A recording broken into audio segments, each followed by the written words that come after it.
Welcome to the Echo Oscar Delta podcast, where we talk to Navy EOD techs and hear the stories that they want to share. All ideas, thoughts, and statements are those of the guest and the host of Echo Oscar Delta, and not of Navy EOD or Navy as a whole. Well, this is kind of cool because it's been my first time that I've had a repeat guest. So, really? Yeah, it is. Wow, I feel privileged. Yeah. But today we've got Scott Weaver in his gym / workshop / office / awesomeness place.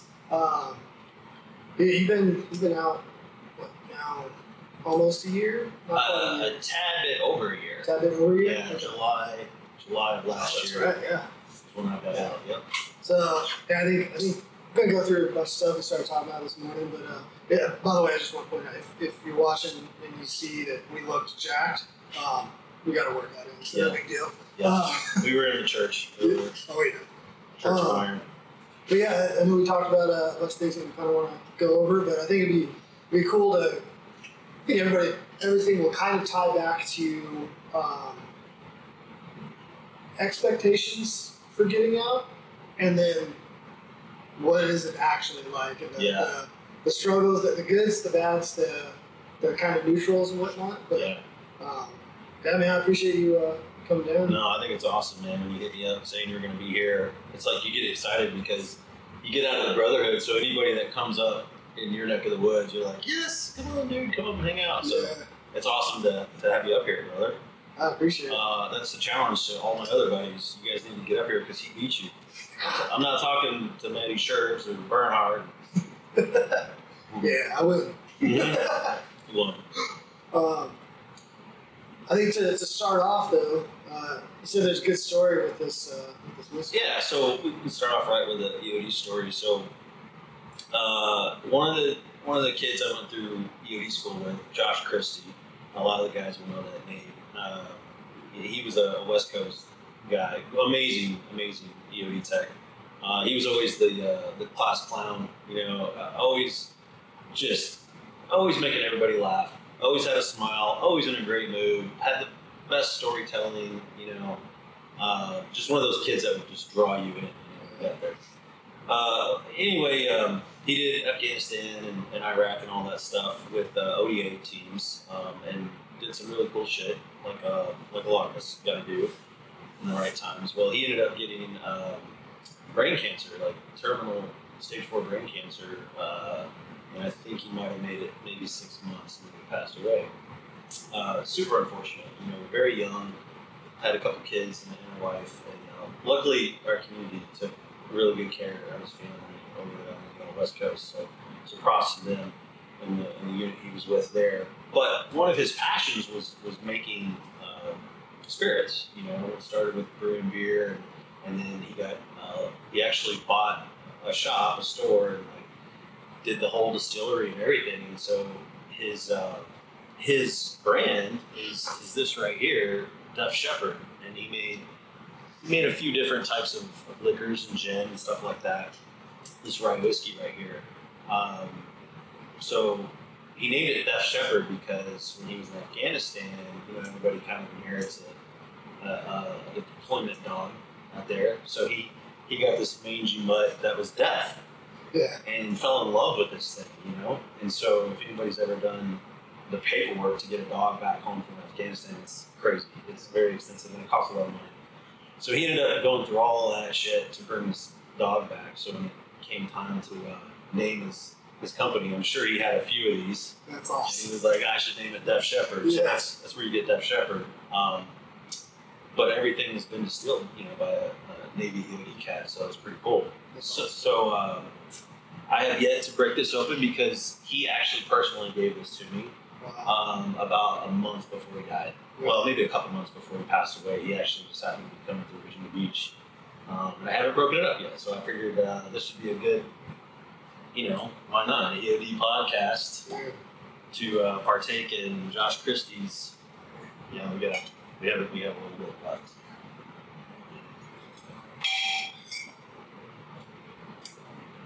And this is his straight rye whiskey. And I don't even know if you can get this stuff anymore, right? Somebody over there in the West Coast should maybe look into that. Is starting.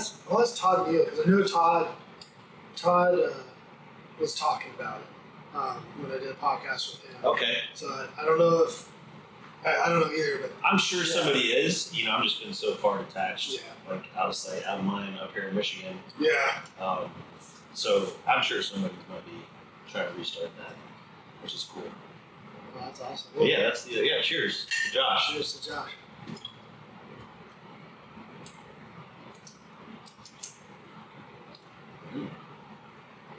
That's tasty.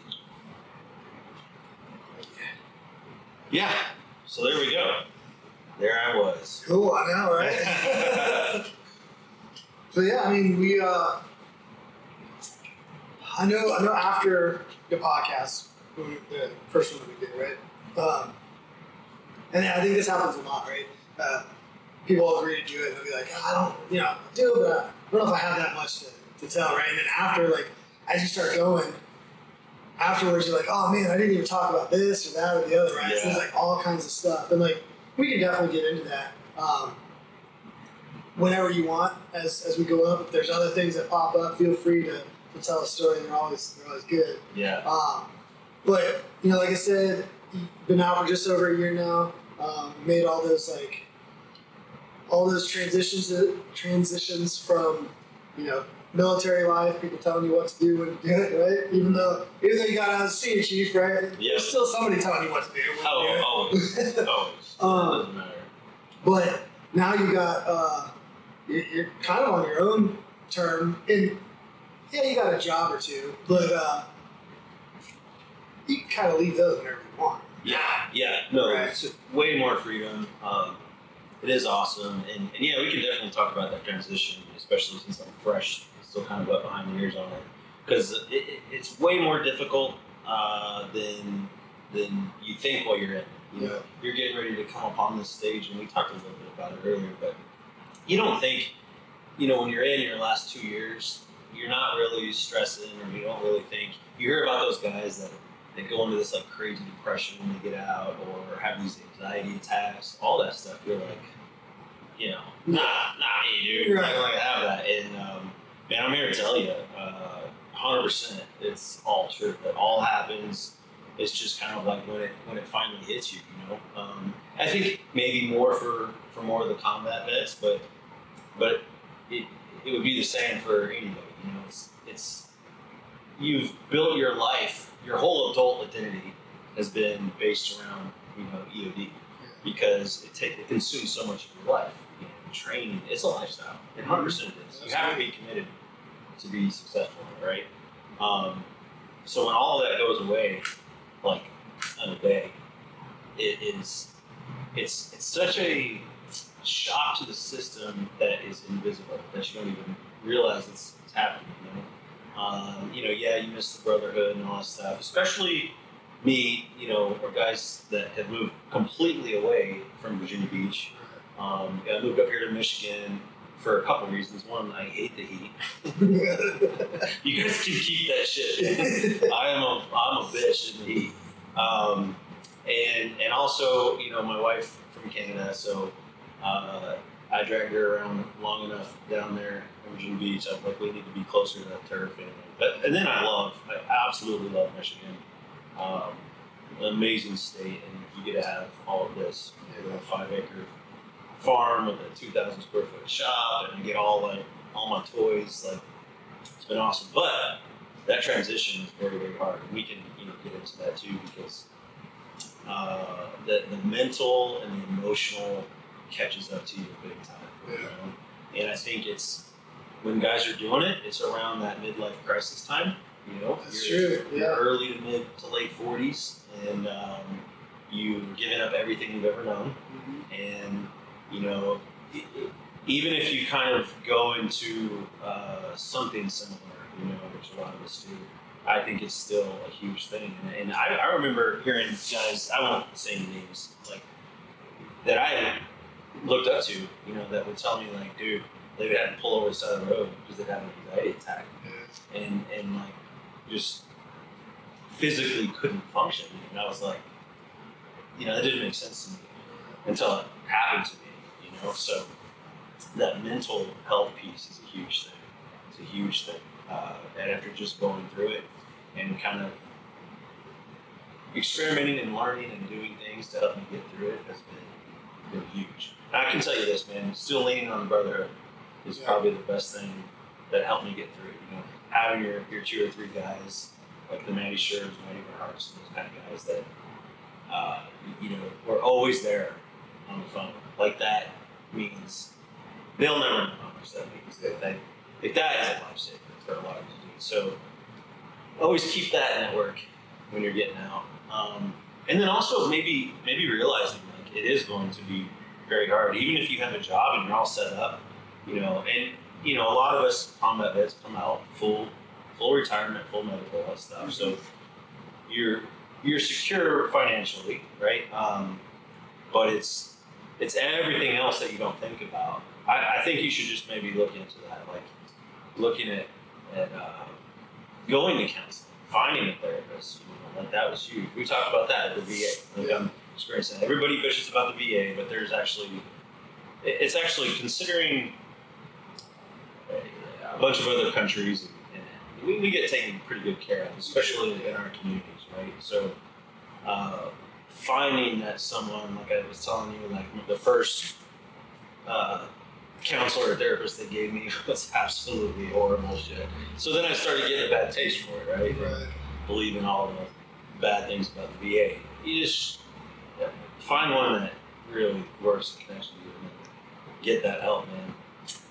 That's the biggest thing I can say. Yeah, that's I've heard that, and then I felt that too. Like on the inside, I've gone to counseling just to do it, right? Like, because I'm not perfect.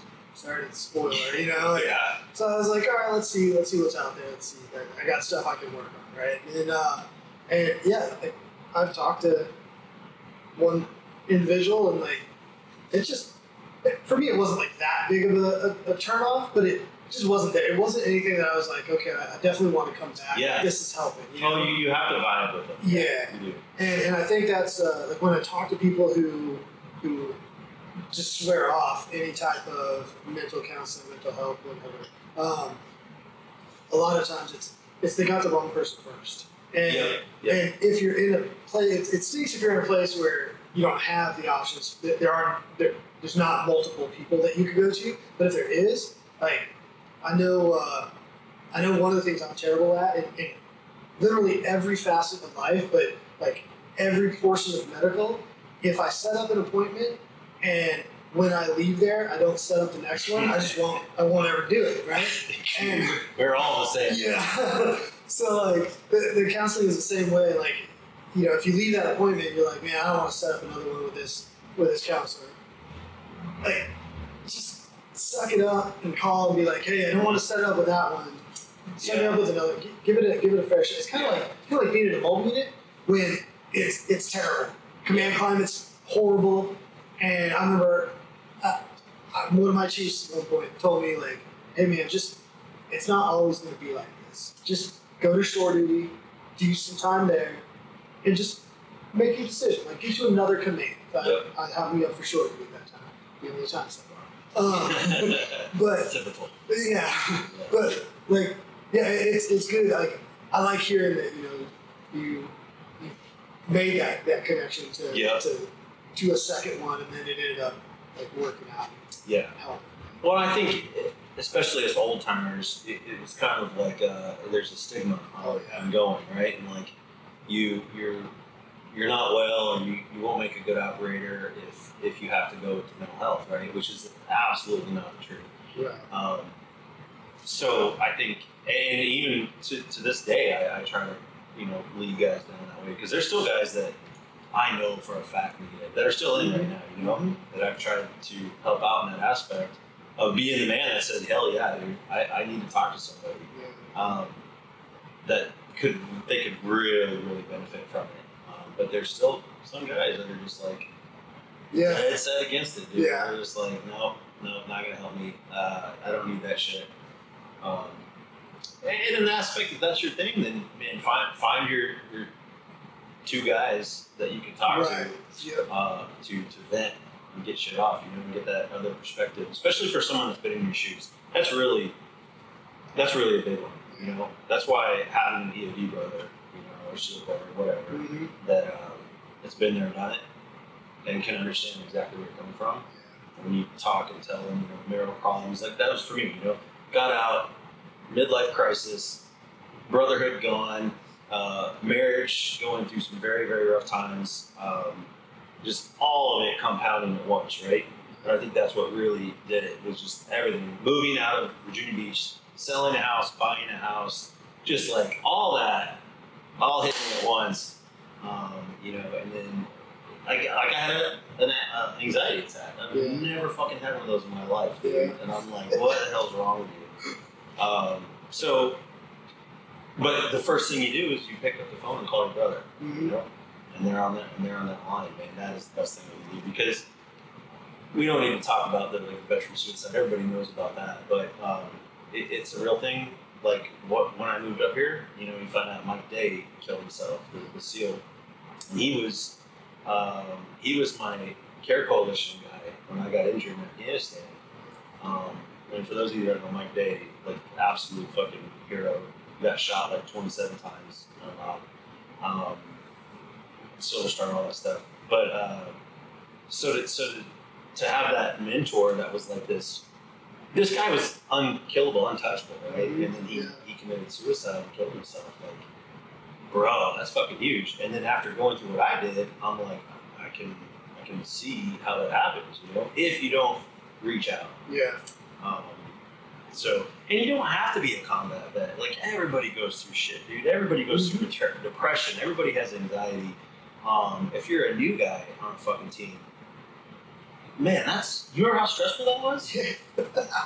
Bro, that's stressful as fuck being a new guy on a team, and trying to prove your worth, And then learning by fire hose, they need help too. Yeah. You gotta have someone to talk to, man. And if you don't have a brother, luckily EOD, actually all of special warfare, right, is taking a turn towards this mental health thing, which is huge. So that's a good thing. And I don't know right now, you're still in, so I don't know what the availability of that is. Hopefully it's good. It's pretty good. I mean, you have to be willing to actually pick up the phone and call to make an appointment. That's the hardest part. And there's times so I'll say this, it is good enough that had a situation a while ago where a couple guys came to me and they were like, hey man, this dude, a ton of external factors, some other stuff just happened, he is we're worried. And I was like, cool. That's awesome too. And I called up the Strike Mental Health and was like, hey, I need an appointment today or tomorrow. I need it for him. Just an evaluation. I need this dude. He said he's willing. I need something. Yeah. And they got him in, and then it's so for the emergent, they can work stuff, right? Yeah. And then for me, there was a time where I was going every 2 weeks, and it was kind of a lot. It puts a strain on them, and then I got to a point where I was like, I don't really need the every 2 weeks. I kind of figured out how to deal with some stuff, how to manage it. They gave me some tools. Yeah. And then went to a month, and then a little bit longer. Yeah. It's not a permanent thing. Exactly. And like you said, that getting the tools is what's huge. Yeah. Think about we spend this. One of the docs that I talked to, because he knows I love to work out. Yeah. So he's like, how much time and effort do you put on your physical fitness in your body? And I was like, fuck, dude. And he's like, how much do you put on for your mental health? And I was like, you don't need to say another word. And he's like, and that's that iceberg, that mental health. It's the 3/4 of it under the water that you don't see that you need to work on. And it's not permanent. They can give you tools. Like I was saying, now I have a therapist through the VA, and she's phenomenal. Because she doesn't just listen to you, but she'll be like, maybe you should think about this, and maybe this is how you connect the dots with this. this is why you're doing this. And I get these epiphanies like, holy shit, I've never thought of that before. Mm-hmm. But when you can actually connect the dots on like why you're feeling the way you are, why you're going through this, where it originated, bro, that's so huge. Just having that carnal knowledge. Yeah. So when you do start going through a depression or anxiety or whatever, you'd be like, no, it's because of this. Yeah. It's pretty cool. Yeah, and it gives you a way to like, well, if I know where it started from, then I know how I can like, even if I can't change that for myself, I know I can be aware of it and I can slowly adapt to how I react to it. But then maybe I can change that for my family, like for my kids. Oh, that's 100% true. I'm glad you brought that up. So like, that was a big catalyst for me, right? It was like realizing finally when I got out, I hit kind of rock bottom, ripping everything open and really internalizing and looking at myself and being like, dude, you were kind of fucked up in this situation. Like you were the guy that was the problem in this one. And then going back and talking to your kids, my kids are growing up now, and having that conversation with them and being like, dude, I'm sorry for all this stuff. Talking to your wife and realizing your downfalls with what you've done with your wife, and being able to communicate that. It's huge. It's emotional intelligence that we're talking about, which tough alpha males don't like to talk about. Right. But I'll tell you, when it comes to emotional intelligence, we're infants. Like we are, dude. We're knuckle dragging pipe hitters, Which is funny because I think we are actually really good at it when it comes to our job. Oh, 100%. Terrible at it when it comes to us. Yes. Which we can think about all the cues you picked up on when you were overseas, just on the people, dude. And you were so like, true. You're like, bro, that's so true. Everybody, fucking watch yourself right now. You know what? I'm gonna stop you right now because it's just fresh in my mind. But like, you were 100% right. You're hypersensitive to body language, people's reactions, all that stuff overseas, right? Because your life depended on it, and so it makes you hypersensitive. When you're home, you it's not that you may ignore your loved ones, but you're not using those talents or that trained thing to give you. Man, once I finally hit ground zero and started really diving into emotional intelligence, like watching my wife and reading her reactions, nonverbal, game changer. Yeah. And they've been there the whole time, and you're like, you're a fucking idiot. Like you didn't realize all this stuff. So now it's almost annoying because I can tell the second that something's not right, or if I messed up something. Yeah. Or if she's just she's a nurse, so if she had a long, hard day, within 10 seconds of her walking through the door, I'd be like, all right, give her a little space and let her deal with her day. And then come in and grab her ass. Yeah. Because if you're married, you have to grab her ass. It's true. Yeah. It's funny. I was thinking about there are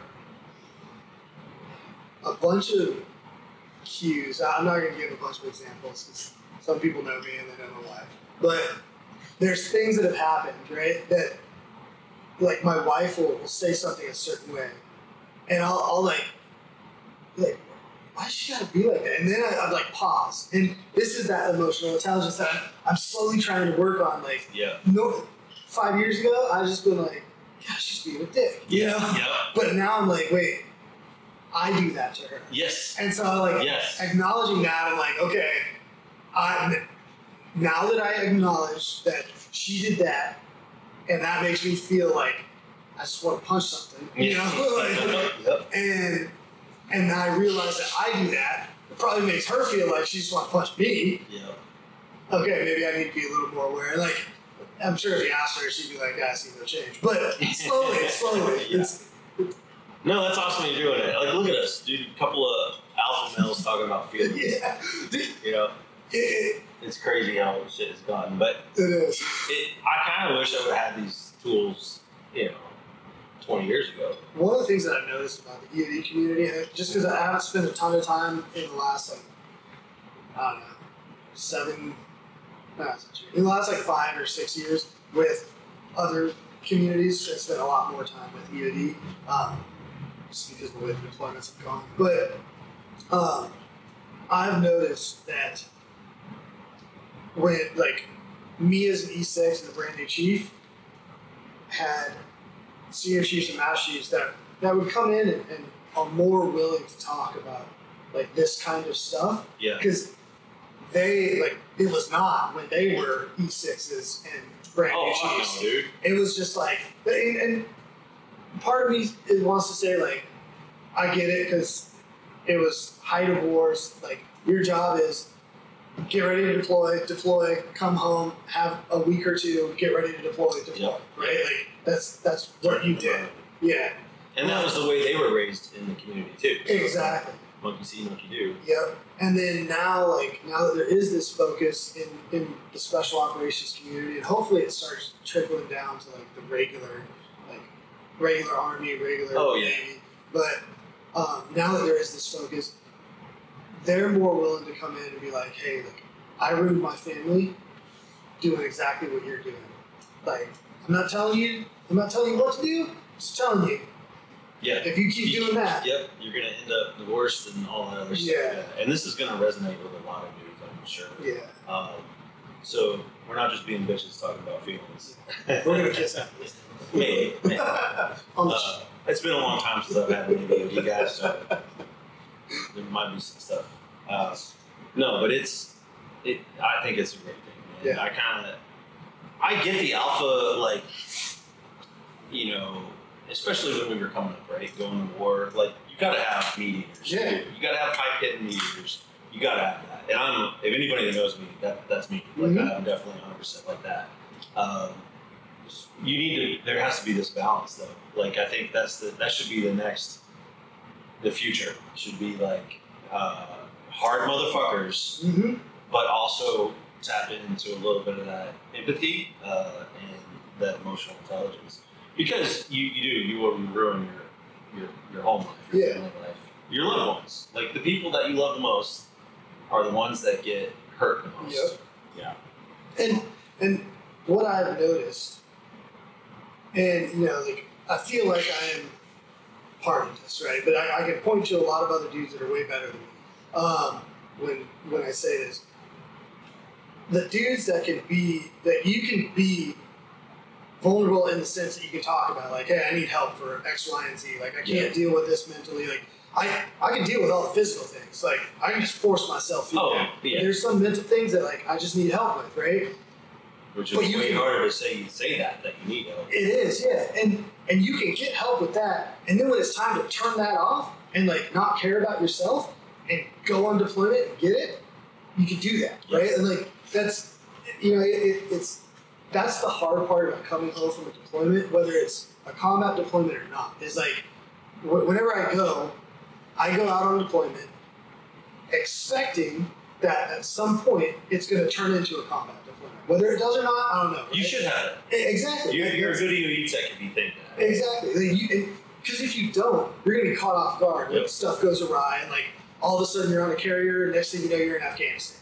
Yeah, because it's happened a lot. Exactly. It's happened so much. That's not so far-fetched that we can't talk to the person that did that. Never right? say never until your boots are there. Exactly. And so, like, you have to have that. But the problem is, like, you do that for 6 months and you're expected at any time, like, okay, we're about to go get it, right? And like, you go through those phases where you hate life because you're not getting it, but whatever, you're still in that mindset. Then you come home, and it's hard to shut that off. It really is, and you may even think you do it. But ask your wife that. Ask your kids that.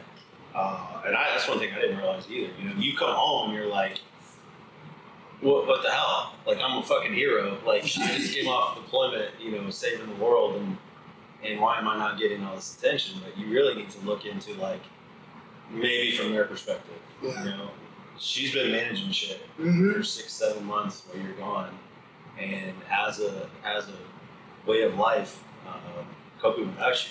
Like, you have to marry a strong woman too, which we do. A lot of we do. Your wife's a nurse. My wife's a nurse. And she's hard, dude. So you gotta realize how do you come back into that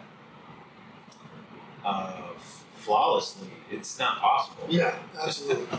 But if you have a little empathy, like, it helps. Yeah, It definitely helps. I actually wanted to. Now, can I say something? Yeah, absolutely. This is a message to the EOD wives, though. I'm gonna say this. This goes both ways, ladies. I'll tell you what. We are alpha males and we are badass dudes, but like, words of affection are huge. Like, you need to show your man a little affection and compliment him and all this other stuff. Like, I think that gets. I'm only saying this because I have several guys that I've been through too, where like, you do so much at home, and then like it's just the monotony of marriage or whatever. Where the wife never compliments, never gives praise. I'm not saying you need praise, but like, man, that goes a million miles. Like, if your wife tells you, "Hey, man, I really appreciate what you did," or "Hey, you look really hot last night." Oh my God, dude! Does that not make your life? Absolutely. It's awesome. So women, take care of your men. Yeah. No, I'll double tap it right now. This is a debrief, so you have to double tap it, right? Dude, in the last few weeks, right? So I always make terrible decisions, and I come back from the deployment, and then 2 weeks later, I decide to throw everybody in the car and drive 3,000 miles, and take 3 weeks to leave, and I'm not ready with for kids it. in the car. Yeah, dude. Woo, it's hard, bro. So I'm at the tail end of that right now, but no, like. That's why you look like you just got off the plane. We're in at the cabin, and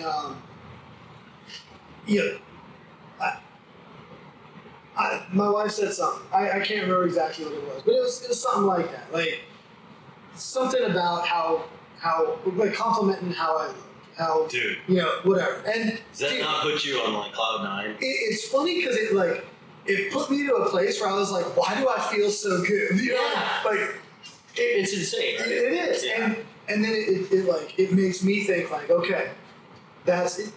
This is all like, it's all a circle that if you break it, it takes a while to close it back up. But if she compliments me, right, then now I'm more inclined to, like, we'll be sitting down and talking. There's been a bunch of times where she's just like, I'm so frustrated. Like, I spent all this time taking care of the house, taking care of the kids, taking care of this, taking care of that, and it's not like a forced thing, but it's just, hey, you're doing an awesome job. Yeah, you're an awesome. That appreciation goes so far. Exactly. So far. And it's, the more she compliments me, the more I'm complimenting her, because I'm like, not only am I like appreciative of compliment, but now I'm looking for those times, not to selfishly get something, but like I'm acknowledging that, oh man, I need to like show her appreciation for all the stuff that she's putting up with, which is just me. Yeah. Like, the kids are the easy part. Yes, that's true.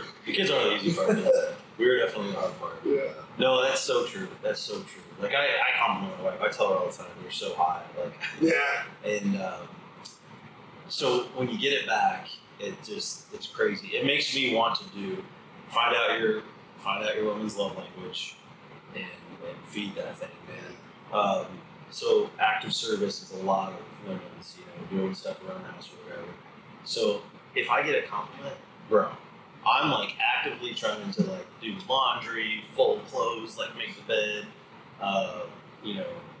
maybe hoping for a little on the side. Yeah. But at the same time, like, it makes you want to fulfill their love language too. Yeah. I feel like we're definitely having a feeling. I know, right? What the hell did you do, Josh? What did you put in this? This is not planned. No. It's good. It's a good thing because we never had these conversations when I was in the EOD. It's I think in EOD it's kind of bred to not have empathy, right? Like, you need to be kind of cold a little bit because it helps you survive in war. Mm-hmm. It helps you survive training, even as a new guy coming in. That's stressful as fuck. So kind of being cold and motivated and almost robotic is actually a benefit. What's like you said, as you put it, like, you got to have a switch. Like, if you don't switch it off and you go home, you can't treat your family that way, because goes bad. Yeah. The last thing I'll say on that until the next thing is, I was talking with another guy on deployment, and we were having one of those feelings conversations. You know, it was getting late at night. We were about to pool. It was a tough deployment. Oh yeah. God, those are great. So it's funny because like I do not turn off that switch, and I didn't realize it for a long time. Like I thought I was turning it off, and I just kept it up there. It was just, that was my steady state, was like heightened awareness. Yep. Everything like I have to be better at every part of me and my job except for the things that deal with home, right? Yep. Like, and one of the side effects to that, and I didn't realize it until I was talking with him, this other guy, but I'm at this weird point now where like I'll watch stuff that I don't care about, but it'll be like talking about sad things, and I'll start to get like majorly teary-eyed. Yeah. And I was like, I don't actually care about this, but like my emotions are just going. And get out of my head. And I know the same thing. Yeah, part of that I think is just that like when you're at this 15 stress level, and it's some of it's like for work and some of it's self-imposed, and you just stay there, and then 10 years goes by, and 15 years goes by, and then your body's just like, bro, I'm gonna give up. And apparently that's through like weepy eyes. That's so true. It's so true because I do the same thing. But I actually just took my son and we just went and watched Inside Out 2. Yeah. So it's a movie about Disney movie about emotions, right? One of the things in there though that really fucking struck home is part of the movie. They take all the bad memories and just ship them and throw them to the back of the mind. Yeah. Like shove it away and never bring it up again.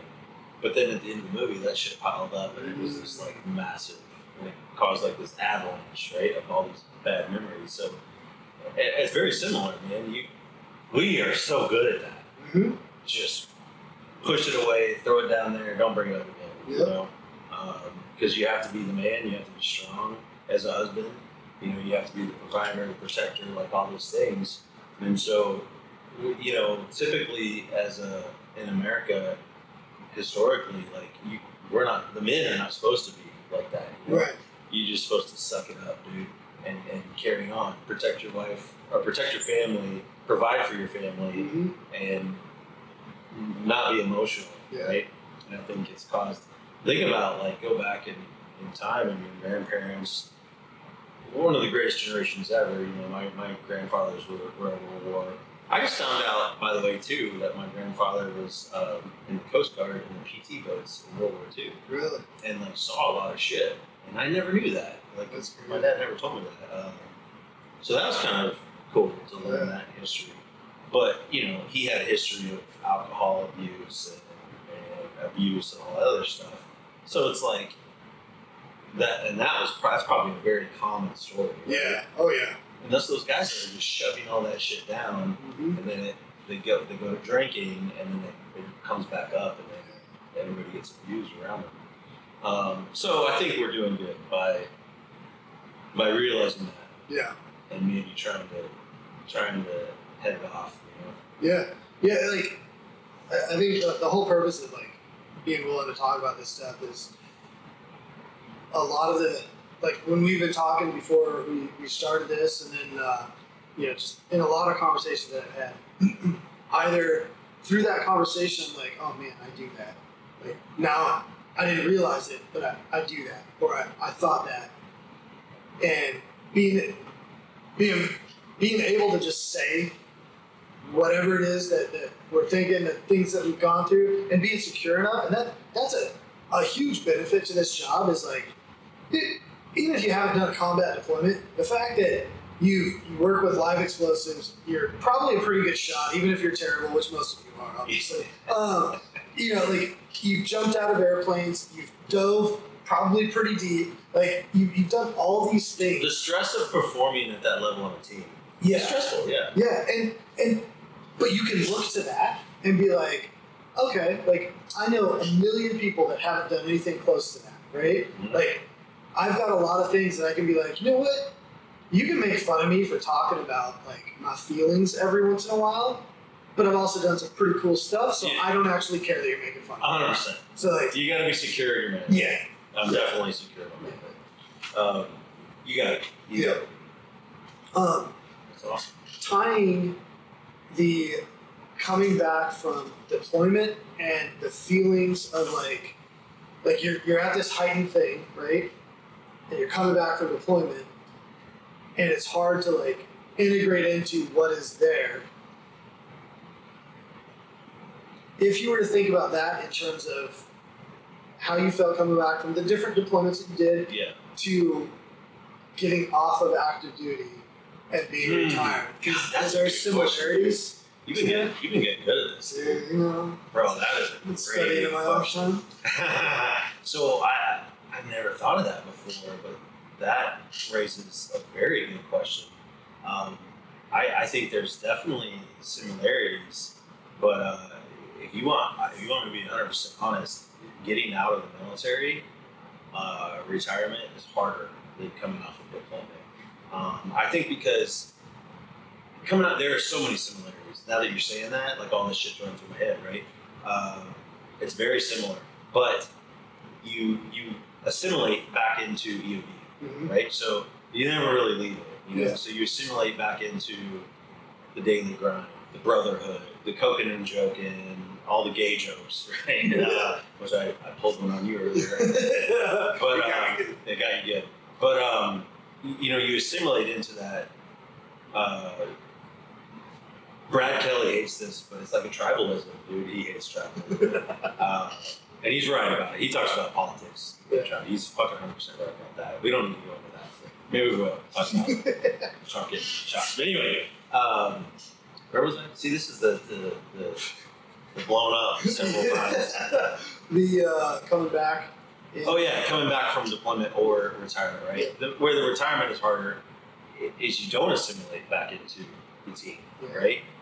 You assimilate back into civilian world, and then, like in my case, you move fucking halfway across the country, around surrounded by nobody that has your experiences or whatnot, and it makes it hard. And then again, you're in like a midlife crisis, 40 years old, and new career, so you're having to change careers completely. Some guys. So it's like going back to the bottom of the barrel, you know, and relearning things. It's a very, very hard transition. I think coming off of deployment for me, and I think probably for a lot of guys, was not that difficult. Yeah. It was more difficult for your families. Right. Assimilating back into your family, where, like we talked about, you may think you assimilated fine. If you really sat down and talked to your wife or kids, chances are you probably did. Yeah. You know? Yeah. That's a really good question, dude. Yeah. I was thinking about like when you're saying it got me thinking from when I came back from Guam. I PCS'd. I flew into LA. My soon-to-be wife picked me up. We drove to Montana. We got married. Then we drove to Virginia, where I knew 2 people. And so like it. And I remember her not telling me at the time, but afterwards, you know, when we like make our jokes about it, right? When we're out with friends, about her saying like, man, I just couldn't wait for his first TBY. Like, we'd spent a lot of time apart up to that point, and now he's just with me all the time. And he's on shore duty. So like, dude, if my wife came in here, she would just said the same thing. Dude, same thing. Actually, that's her. It got me thinking, like, it got me thinking of that in terms of like, okay, well, when I get ready. She's asking if you're staying for dinner. I don't mean to cut you off, so I'm going to say yes. Yes. All right. Yeah, it got me thinking about, like, okay, just something for me to mentally prepare for whenever that time comes is like, it's probably going to be a lot like that again. Like, yeah. Even if I'm on shore duty, coming off of it. 100% it's like that. So, dude, 100%. So that was one of the things, like, you know, because we do marriage counseling and all that stuff, which I think is healthy too. Again, you need to find one that clicks with you. And for her, it was like, we're constantly gone, whether we're training, TDY, or deployments. And so they kind of get this thing. And now you're here every fucking day annoying them, you know what I mean? Yeah. Like, they have to get used to it, It's just, it's also a time change for them too. And they're normally the same age, My wife's 5 years younger than me. I make a really bad joke that my third wife is graduating high school right about now. It's just like that. But the same thing, she's starting to go through her midlife, issues. So it's definitely a learning process for her too, and how do you manage the household like a normal civilian? Yeah. You gotta think like most people, they're around each other 24/7. Yeah. We've grown to love each other and make it work by not being around each other. Mm-hmm. And now, bam, we're here together. I will say it's awesome going back in. Like it's so awesome to be able to go to my son's hockey games and take him to all the sports and go on date night. Once or twice, 3 times, 4 times a month. That's so fucking awesome, dude. And putting that time back in, that makeup time, awesome. And you get to do that when you're retired. Yeah. So maybe you should rethink staying. I know, right? We can talk a little bit about that too. Like most guys that retire and get out are like, dude, do your 20 and get out. We had this conversation while we were getting jacked in the gym. I used to say the same thing. I'm like, whatever, dude. I did 24. Took the fat bonus. I did my 24. I'm now on their side. Yeah. And we talked about that, right? Like, dude, do your 20 because you have such a good skill set getting out. And you kind of have a little bit of network and you're more marketable. Like, you're going to double your money when you get out with your career. And you don't have to deal with the bullshit, I think. And I love DoD. I still love DoD. Like, it's in my heart. 100%. Like, I love the community. I still try to get back. I still keep in touch with the guys on my teams and still try to help and mentor. But you gotta, if you can give back, like you say, if you make Master Chief and you can give back, and that really is something you enjoy, then fuck, do it. Yeah. But you're missing out on a lot of money and time with your family. Yeah. And then those are the two currencies that should be held very high. Probably the family time should be held high. What's funny is when you're at a mobile unit, every CEO says the same thing. Family first, which is bullshit. I think it's a politician thing to say. Like it's a great thing to think about, but it's very hard when you're running a gun in a mobile unit to put family first. Yeah. Right? It doesn't happen. No. Very rarely happens, right? And if Navy EOD was broken down into the separate elements, if we had a mobile unit dedicated to just underwater and that's all they did, maybe. And there's another mobile unit dedicated to just soft. They didn't have to worry about the underwater. Yeah. Maybe. But we have so many different elements that if you want to be a good EOD tech that's not looked at as a shitbag, actually shows up, helps out your team, not just your individual job on that team, but collateral on that team, you can't do it. Like I look back and I didn't appreciate it when I was, E5, E6 coming up because I didn't understand what it was like. But now I look back and I'm like, dude, I don't know how the E5s and E6s that have families and kids did it. It's like, dude, I spent all of my time doing it, and somehow by the grace of God, I barely passed all of like my quals and this and that. Like, you're so right. I don't know how. That's why I keep saying, like, man, those new guys on teams. Is there E4s now? Yeah, there's more E4s. So those guys, that's a stressful, hard life, man. Yeah. You in the bottom of the barrel where you get shit on by everybody. Yeah. What was that? There was a Facebook post that some kid made about spinners. Yeah, the spinners. Yeah. I love that. You know, the whole like shit runs downhill. Yeah. And like the Chiefs just fucking shit on everybody else, but they get shit on a lot. The Senior Chief, that star, just spins shit off. Yeah. And Master Chief has dual shit spinners, so nothing ever touches them. Yeah. I love that. Yeah.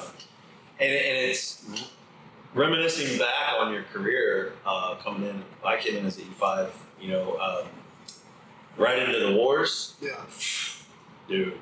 It's a lot. I mean, I was divorced, and I only got my kids in the summertime, and then whatever holidays I could get, right? So like that's kind of how I survived. It sucks, and I've already like made up with my kids and apologized for all that stuff. But I don't know how they do it. Those ones that are married with kids, especially little kids, dude. Bravo, you know, cheers to you guys, dude. Cheers to the E5 and below. How about that? Cheers. Let's do that. Because really, that's the workhorse of It is. the Absolutely. team. It's the workhorse of the team. Absolutely. 100%.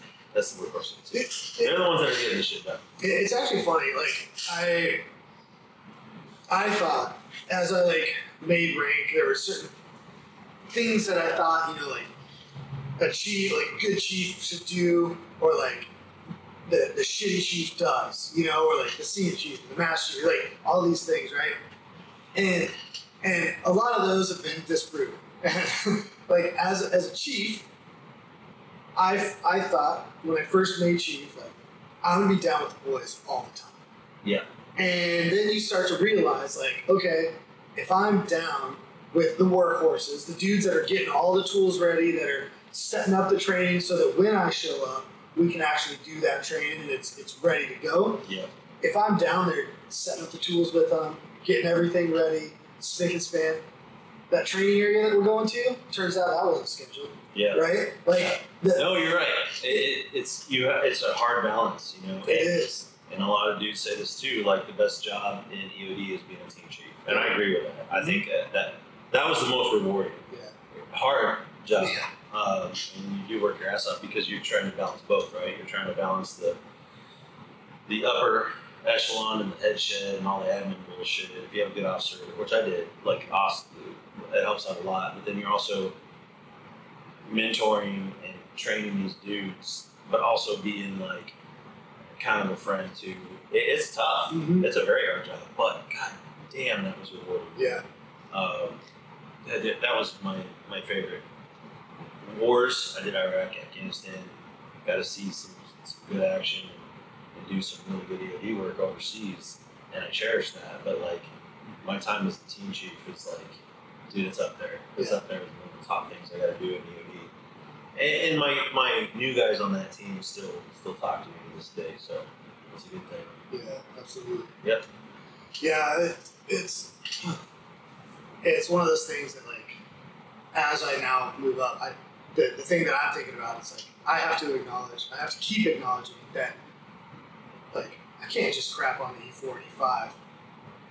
They are the workhorses. They are doing all that stuff. My E6s, the LPOs, like, they're the ones making sure that all the plans that That's the chief a tough makes, position too, man. that those are being executed. Yeah. The chief, he's making sure that everything is getting done, that all the wickets that they have to hit are going to get hit, but then that they're actually getting trained to the standard that needs to be. Because the wickets don't necessarily match the standard that we as EOD hold. We've both seen being in the training unit when you have a shitty chief. Yep. And how that team turns out. Yep. You as a team chief, man, you have to make sure your guys are ready. Yeah. Training is huge. You can go overboard with it. Yeah. So that's another thing as a team chief. Maybe this ties into that emotional intelligence, right? Is having the pulse of your team and knowing when they need a break and knowing when they need rewarding, but also don't not train them. Like I've had those teams where the chief just didn't give a fuck. Yeah. And they were horrible, dude. And I felt so horrible. I felt so bad for the new guys because they might have had a couple of really good new guys that were just getting ruined. Yep. Because their team chief wouldn't train it. Yeah. And maybe he just didn't know how, or he got the same treatment. That's another reason I love being a team chief, is because like you have this responsibility to mold and shape these new guys and learn from your past, good and bad. Learn from bad leadership and good leadership. But making sure they're trained is your number one job. Yep. You need to prepare them for war. I don't give a fuck if it's peacetime, all this other stuff, right? Like, you need them prepared for war. Yep. Worst case scenario. And then you know you did your job. Exactly. That's the thing that I always went to is there can only be two scenarios for someone getting hurt. As a team chief, for one of my guys getting hurt, either they fucked up, that's a possibility, or shit just happens. It can't be because I didn't train them enough on something, or I just didn't cover something. I didn't train. Yeah. Like, either one of those, that's 1,000% on me. The rest of it, I'm gonna feel it, of course, right? Yeah. But at least I'm like, okay, like, sometimes shit just happens. That's in our job. Like, it sucks, and we have to deal with that. But the shit just happens isn't the team chief's fault. It's not somebody's fault. No. And as much as like I say that now, and I know there's a bunch of people, there's a bunch of chiefs that had dudes get hurt, and I'm sure they feel like there's something they could have done. So, yes, like, obviously I got injured in Afghanistan. I got a ride to medevac, free medevac ride home. And so I get that too. And I had a kid get injured on my deployment. Horrible injury. He tore his Achilles heel playing softball. He's gonna laugh. I'm not gonna say his name. I'm not gonna put it out there. But I'm wondering when he wants his Purple Heart presented to him. No, but yeah, that was an Africa deployment. Yeah. We had an awesome time. But yeah, that's tough, man. As a team chief, I bet you would definitely take on that. You start thinking about, like, fuck, what could I have done different? Just as a team leader that got injured and left my team there, like, that's a huge one, dude. Like, survivor's guilt is a big thing too. We're working through that on the side right now. But anyway, yeah, that feeling is crushing, and I guarantee you, the chiefs that had a dude that was injured, it's gone through their head a million times. Did they do something? Could they have done something better or more? You know what I mean? And the best team chiefs in the world get guys hurt or get killed. Unfortunately, like you said, it's just sometimes shit happens. And look at the guys on the wall. Some of our best ever on the wall. Some of the best trained, some of the best dudes ever on the wall. So, like, shit happens, man. That's the nature of our job. Our nature of our job is fucked up. We think it's normal. Yeah. You talk about anybody else, even other special forces, like SEALs, are like, you guys are fucking crazy. Yeah. We think it's so normal because we do it every day, right? But it is, dude. We deal with bombs. Yeah. Like, of everything, every bomb imaginable. Yep. We deal with it. Yeah. Like, that's our job. So, like, there's no emotion to the thing that we're going after. The only emotion is what we bring into it. Yeah. And hopefully we don't bring much. Yeah. And that circles back all the way to what we're doing. Yep. Yeah. That's very true. Yeah. Actually, taking a 20, 30 minute back step. We were talking earlier about now that you moved, you got out, you moved away from a centralized location of a lot of retired guys and active duty, right? Mm-hmm. So now you're in a place that has a lot less, but finding a new community to bond with and to find friends that are like-minded in something that's not necessarily what you did, but something that you're interested in. How'd you tie segue, bro? You are into this. No, that's a good point. So, like, that was a big issue, right? When we talked a little bit about it, but that was a big issue when I got out and I came up here knowing nobody, and then going through all those, like, crazy hardships. and then losing the brotherhood, right? How do you replace that? So I think it's so important for you guys getting out to find some kind of community that you can get involved in. So for me, moving close to Detroit, the car scene up here is insane. It's insane. So I'm sure some of those guys are going to watch this. Detroit Fox Bodies, shout out. And finding some kind of a community that you can kind of get involved in, and maybe find a little bit of that brotherhood, right? And that friendship to kind of fill that void is so important. So I use the car scene, and then also my son's sports like hockey. The hockey dads are awesome. Yeah. They're cut breed just like we are. So I got involved in there, and I have several friends there now. So now I kind of feel, a year into it, I kind of feel like I have my wolf pack, here, and I can reach out to guys and have some good conversation. It's still not the same. It's still not the same. I still don't get as dark and deep with them, but I still have my brothers back home that I get to talk to.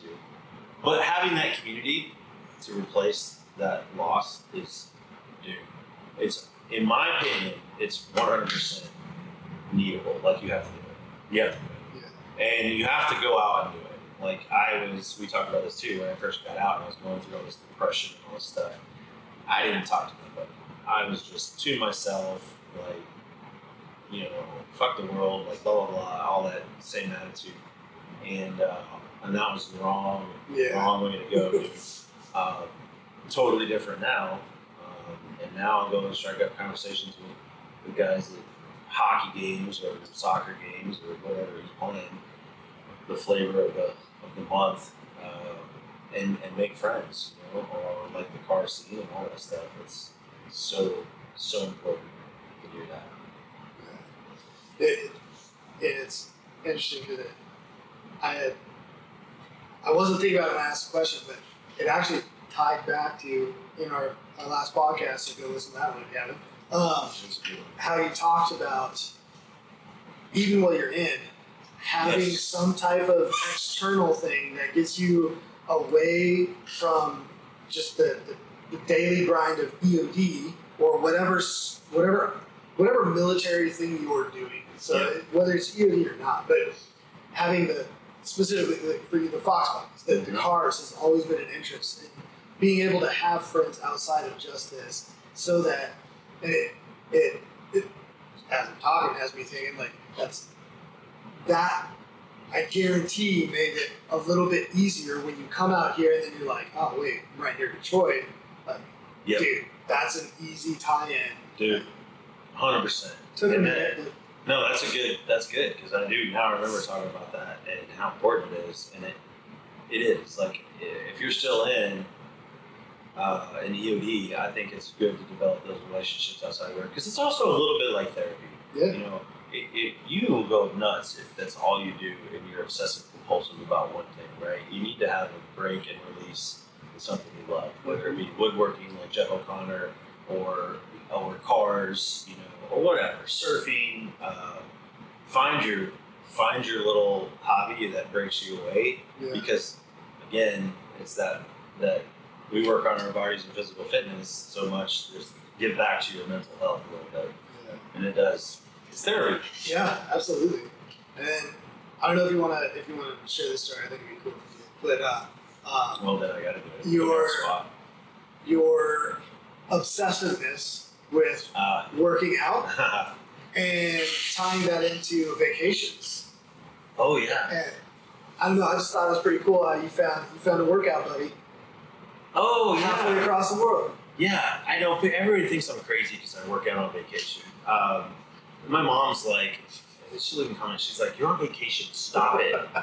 I'm like, "But that makes me happy." Yeah. It does. It makes me feel good. It makes me happy. Like, I got to do Greece with the wife. Tara Asbury, shout out to her. Oh, she's awesome. She's now a travel agent, so she hooked it up. You guys need to hit her up. But she booked a trip for us to Greece because my wife's never been there, Kat, and I owed it to her. But also, like, freaking awesome vacation. Yeah. there for 8 days, and we ended up going to a winery, and third generation winery on this island below us, which is amazing. And the grandson of the winery loved to work out, So he sees me and Kat come up, and he notices right off the bat. He's like, "Oh, you guys work out." He quit talking about the wine, and he was just like talking about working out. And so after 7 wines, I was like, "Dude," he's the only one on the island that had a home gym. So I was like, "Dude, let me come work out with you tomorrow." And I was like so pumped. Like I made a new friend, a new man crush on deployment. And Kat got to go lounge on the beach for a few hours while I went and crushed chesticles with this dude, this Greek dude. And it was awesome. And I loved it, I think it makes sense to me. Some people think it's crazy. But I think when you turn fitness into a lifestyle and you find ways to love it, that's part of your vacation. Yeah. It's like today, dude, we just crushed a badass bro sesh bodybuilding, just chasing that pump. Yep. And it's so much fun. It is. It is like being able to come somewhere and I don't know. You do it for the job, right? And it's kind of fun.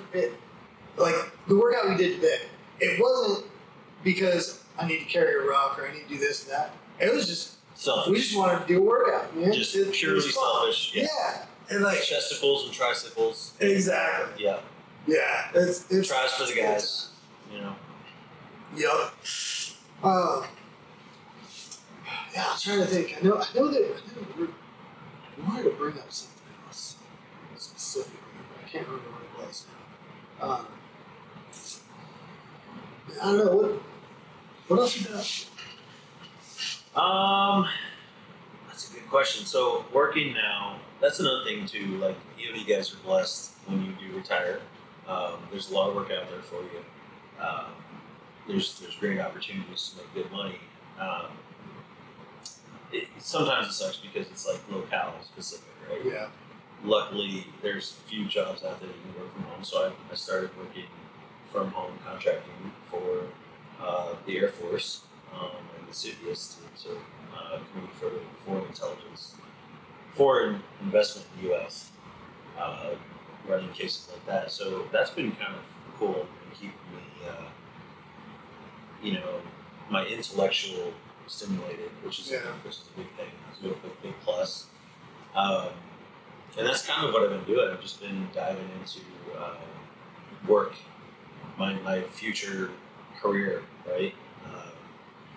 So that's been good. Working from home is a huge plus. Getting to be able to experience, Caden, my son's, all his stuff he gets to do, going to practices and games and all that shit.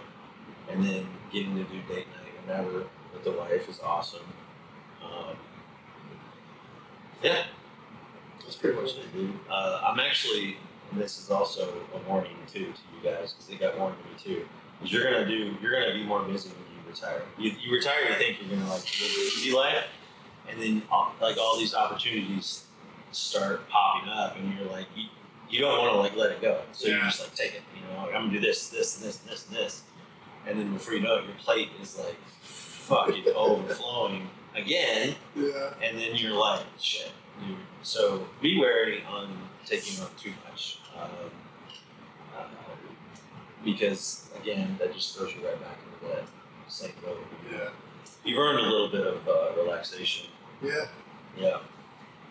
But it seems like finding that again with everything, finding that balance between relaxing and actually being able to dive into something that makes you fulfilled and hopefully has some dollars behind it. Yeah.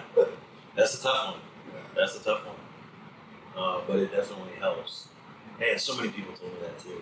Yeah. Mikey Fox, I'll put a name out there because he might listen to this. He said the same thing. And he's busy. He's busier. Yeah. He's got 17 things going on, right? Doesn't answer my text messages lately. Come on, Mike. Get on it. But he's another one, dude. Just phenomenal person, individual. And me and him became really good friends the last year there. We're still good friends. But he said the same thing. He's juggling jobs and charities and all these other things and all these opportunities that you just want to take advantage of. Yeah. But then you look at the end of the day, like you're still robbing your family and all this other stuff at that time. Right? So yeah, it's a tough balance. It doesn't stop when you retire. Yeah. I keep saying like 10 years, you know, when I'm mid late 50s, then I'm not working anymore. But we know that. Yeah. I actually want to take, just because we're talking about like projects and different things that take up your time, whatever, but I'm going to make a separate video on this, but I want to like kind of put it out there on this one too. But so I was talking with, it's been brought up a few times, and I had an idea of what I wanted to do, but I think I'm going to shift a little bit. And I was talking with another guy, I don't want to say his name, he's still active duty, but I'm going to start a project. It's probably going to take a couple of years. Like in my head, like I can do this in like 6 months. I can't. Yeah. It'll be a couple of years. But what I want to do and what I'm asking for from all the EOD techs that knew him, family members, friends, anybody that listens to this that knew anybody that's up on the wall. What I would like to do is I would like to make kind of like a documentary style for I'll kind of group several of them together, some of them naturally grouped together sadly, but like group some of the guys together.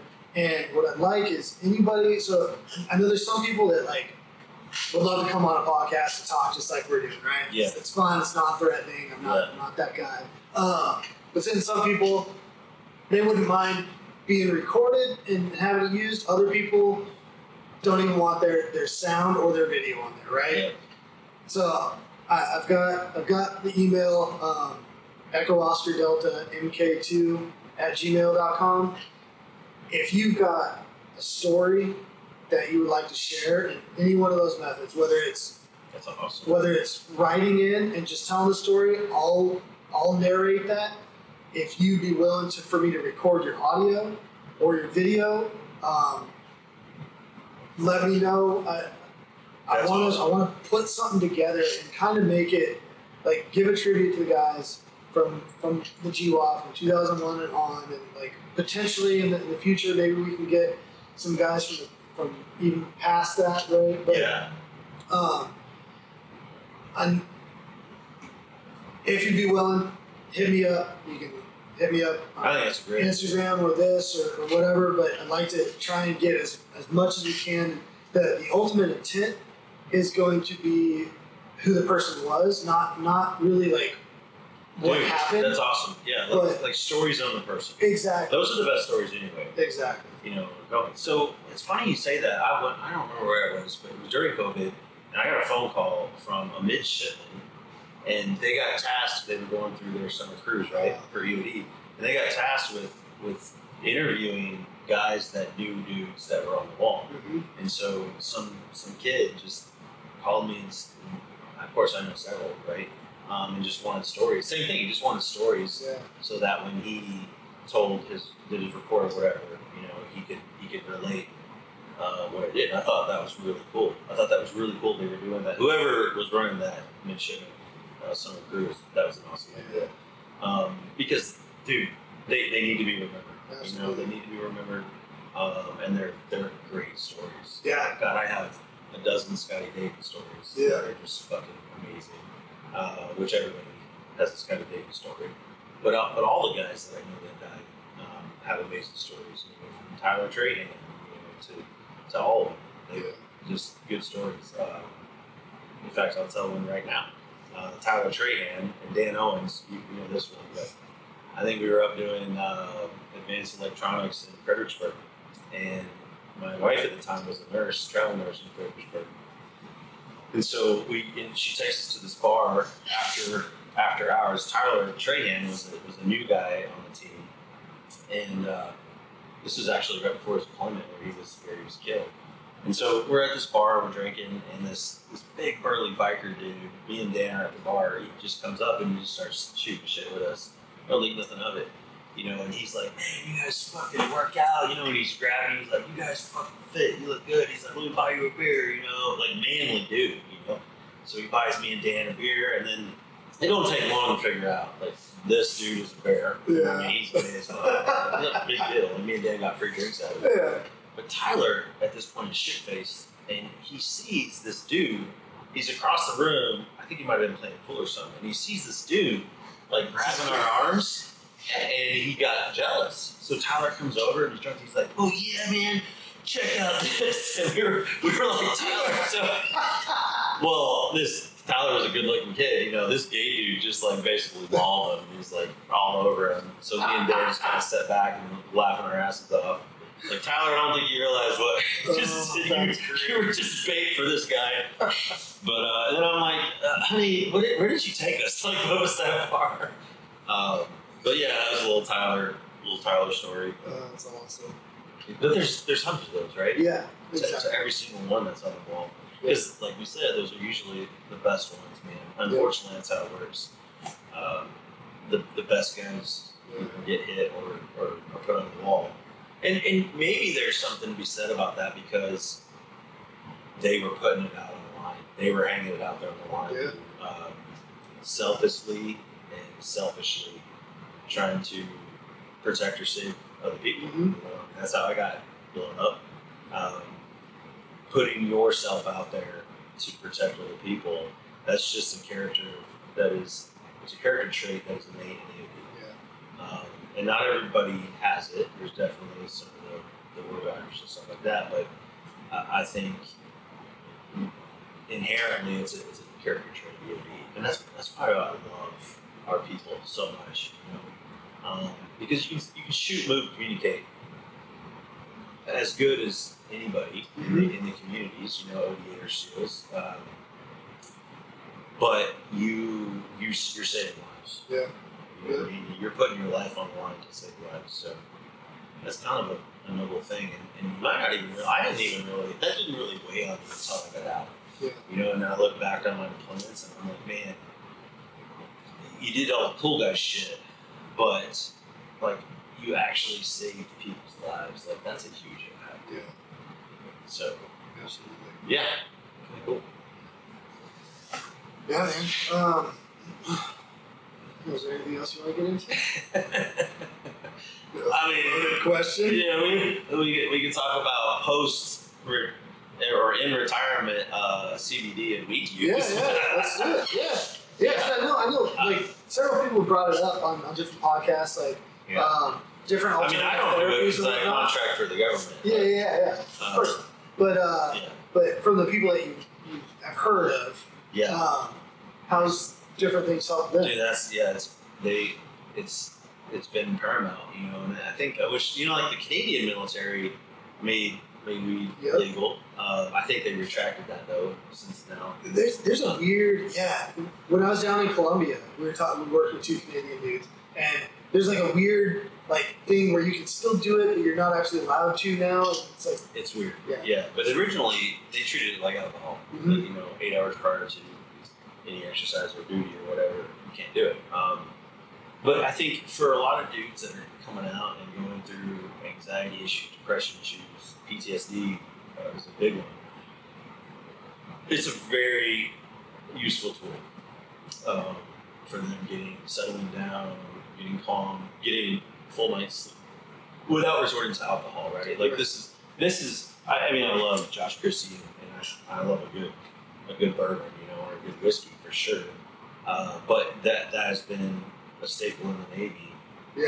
Stigma, whatever you want to call it, for as long as the fucking Navy's been around, you know. But it's horrible for you. Yeah. You know what I mean? Like the hangovers, like it's absolutely horrible for you. Where if you try to compare the two, you know, THC and alcohol, like it's a no-brainer. Like the side effects and the benefits just completely outweigh the other. Something to think about for sure. I think will it ever be legalized in our military? Probably fucking not. Not unless it gets federal. No. But I think I mean the country's making strides to do it. I think there's definitely benefits in CBD. And also, like, a lot of guys have been getting out and doing like microdosing mushrooms, and going that route too. And dude, the benefits and the things I'm hearing about that is phenomenal. Yeah. I think they should look into it. The VA should look into researching more on it and doing more. I think it might save a lot of dudes, because guys that go down the bottom, how does that end up? Not good. When has it ever been positive, right? Yeah. When have you ever heard a positive story about a dude being a complete alcoholic and Right. using the bottle and coming out ahead? Fucking never, dude. Right. So you got to be careful about that too, because we talked about that. Like when I got out, I turned to the bottle, and it just made things worse, you know. So yeah, it's a good conversation to have that people are afraid to have. Yeah. You know what I mean? I think the aspect of anything that I think should be looked at the most, because I think it has the most benefit, is how does it help sleep? Because that is the thing that we are terrible at. And when we use alcohol, right, it may put you to sleep. Yeah. Your sleep is terrible. It's horrible. You can almost not be counted as sleep, right? Total sleep, yeah. And It's so actually worse sleep. yeah, anything that can give you that help you relax enough to where you can actually go to sleep and have your full REM cycles, and preferably 6 to 8 hours worth. Yeah. Like at least, because I know for me, like I'm happy if I get 5 hours, like of total sleep. Dude, that's 100%. Especially when I was on teams and stuff. Like 5 hours is like, okay, that's the average. Right? And if you got a 7-hour night, you're like, holy shit, that's amazing. But the side effect from that, and like this is things that I'm like slowly realizing more and more. I told you I started following a dude for working out stuff, and like he starts talking about this a lot, and how I remember 20 years ago now when I was in college, I was taking a course and they were talking about sleep and how you can catch up on sleep, but studies that didn't get brought up back then, they probably weren't done back then, is yes, you can get caught up on sleep. However, the negative side effects from, like, so let's say you did 5 days, like a Monday through Friday, you didn't get full sleep because of work and all the commitments and this and that and whatever, and you were working out during that time frame. Then Saturday and Sunday you got caught up. You don't get any of those benefits that you could have gotten Monday through Friday from all your workouts, the mental side. Yep. None of those transfer to Saturday and Sunday. They don't like just magically reappear. Nope. You don't get those, and not only do you not get those, but the negatives from Monday through Friday are the things that you get. Yep. And then now you're set up to get the gains, mental or physical, the next Monday through Friday, but guess what? You're back at it. You're losing those hours. Yeah. And so like, dude, you're 100% right. I think there's been so much studies on sleep recently in the last like 5-6 years that we just didn't know back then. It was normal to get 5 hours sleep. It was like you were a badass if you could go 5 hours sleep. Yes. And how stupid is that, dude? Like it's someone that is really huge into fitness, right? Like that's when you recover. Yep. You don't get muscle from working out. You get muscle by sleep. Yep. And eating food in the kitchen, but sleep is paramount, dude. I have a buddy. He's a former Army Ranger that he had his leg blown off. They had like an array of IEDs go off. So 3 dudes all around him got killed. 3 of his best friends. He had his leg, AK, completely blown off, and he's obviously pretty fucked up and survived. But he is on THC every night, and dude, he let me up and be like, "Man, I slept 9 hours last night." I was like, but again, like that's just proof. Like, and he still trains obsessively in the gym. Yeah. Like the dude's jacked, so he still works out, but he's getting all the benefits now because he doesn't drink. You know, yeah. He's getting a full night's sleep, and he's not dealing with the PTSD. He is dealing with it, but it's helping him cope, right? Yeah. I just think there's some real benefits there that the government and VA should look at. Yeah, I agree. 100%. Like, okay, don't legalize it for the military because I could see it going like way bad, right? But I don't know. Maybe there's some kind of a prescribed way where guys could do like THC for PTSD and sleep. I think that should 100% be looked at. We will abuse anything, right? Absolutely. You know. But I mean, look at. Dude, that. Or remember when Ambien, back in the wars when. Every time you hop on a plane. Bro, SEALs and EOD guys were there you go. like a month. Like, you would get a bottle of like 90 before deployment. Yeah. And that shit would last you like a month. You're like, what the hell are you doing with this, No, we will abuse anything. So I think if there's some way to regulate it like that, which 100% it could be. Yeah. Because guys are regulating with this. Mm-hmm. I get it. Yeah. Enough on that. Yeah. I do want to ask, I don't know if you've had any, like I've heard, and I'm not going to tell the story because it's not mine to tell, but I have heard on the Ambien stories, dudes getting ready, they came back from doing an op, and it's their time, they got the next day off, and they pop their Ambien, and then all of a sudden, really? Yeah. How'd that go? Oh, yeah, dude. Well, this is when I was in Iraq, and we were hunting Al-Qaeda, and so, you had your top 3 tiers of target deck, right? And one was a time-sensitive target. We were operating at night, but time-sensitive target, and this was a vehicle interdiction, too, so like, fuck yeah, dude, because we haven't got to do a vehicle interdiction yet, which would be badass. Well, go to bed for the night, right? And we sleep during the day. So, like, nothing's happening. Nothing pops, right? None of the criteria. And, like, all right, it's going to be a dead night. Pop an Ambien. And then, sure enough, dude, an hour after I popped it, the vehicle interdiction, time-sensitive target, and I'm the freaking gunner in the Humvee. So, yeah, dude. I had rivets. Yeah. Those rivets. Those were guys.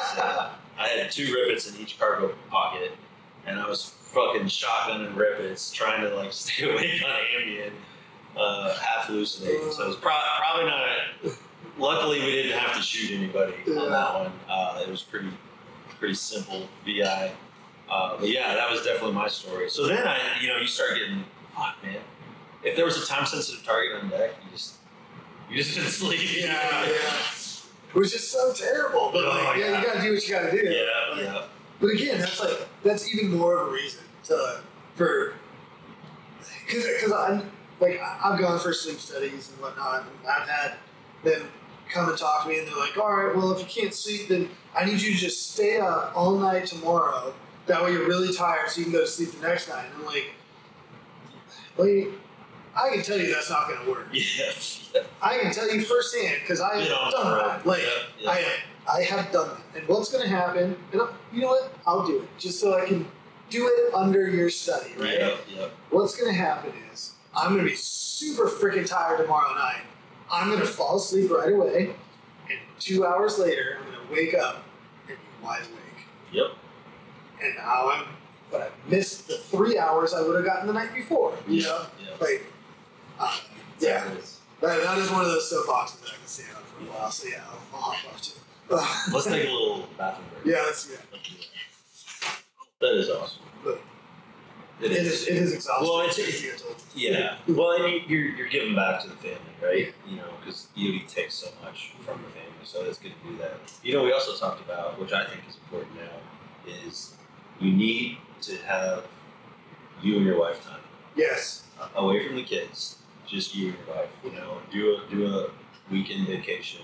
Do a vacation like me and my wife did Greece. Like, bro, it just repairs your marriage. It helps so much. Do a date night. Like, that should be fucking mandatory to do a date night. Date your wife again. Yeah. I've been so bad at that. Yeah, well, not to get back into the feelings shit, but it matters. No, it does. I think it's important. And you know what? And then you guys might get lucky. Yeah.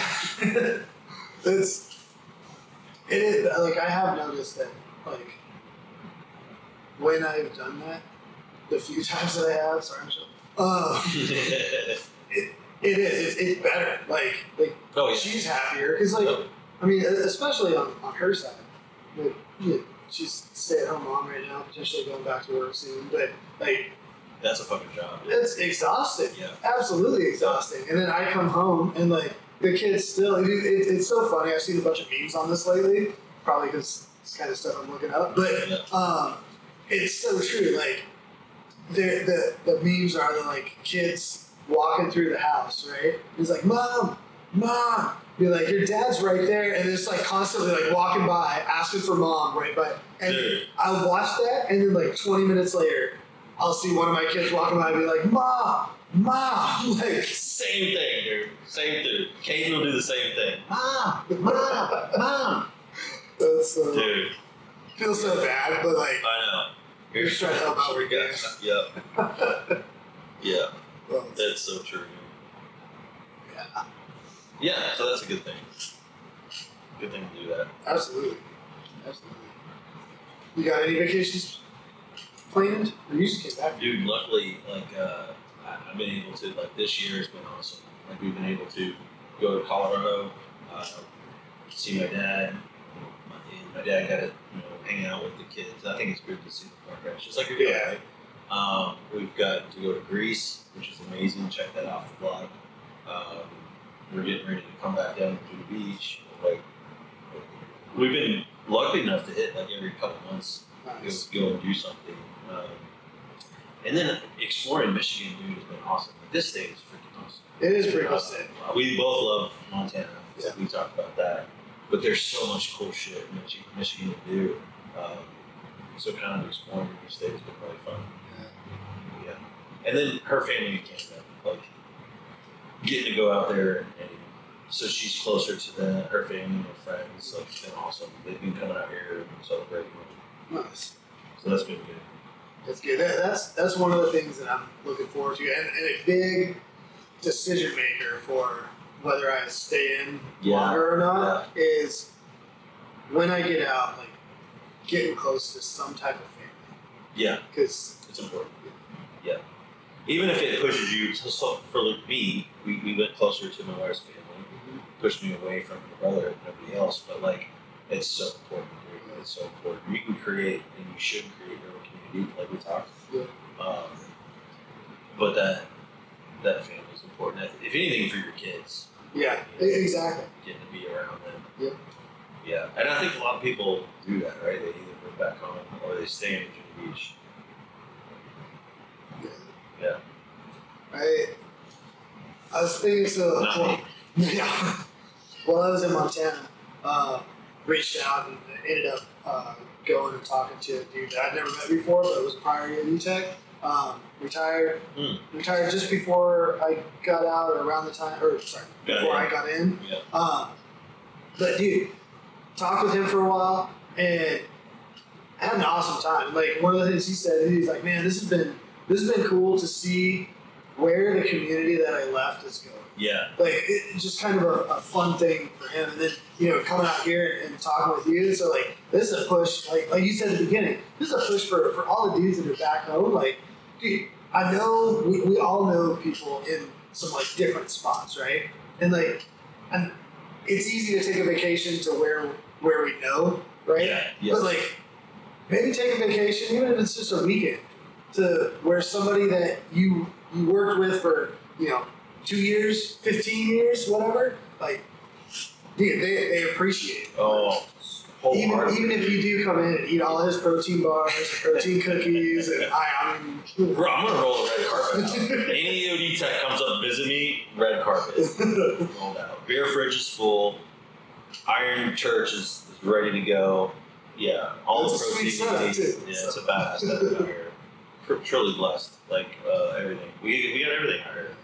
And you can shooting range in the backyard, like, yeah, it's awesome. It's fun too because like it's like on this side, right? It's fun because I haven't seen you for a year and some change, right? But also like it's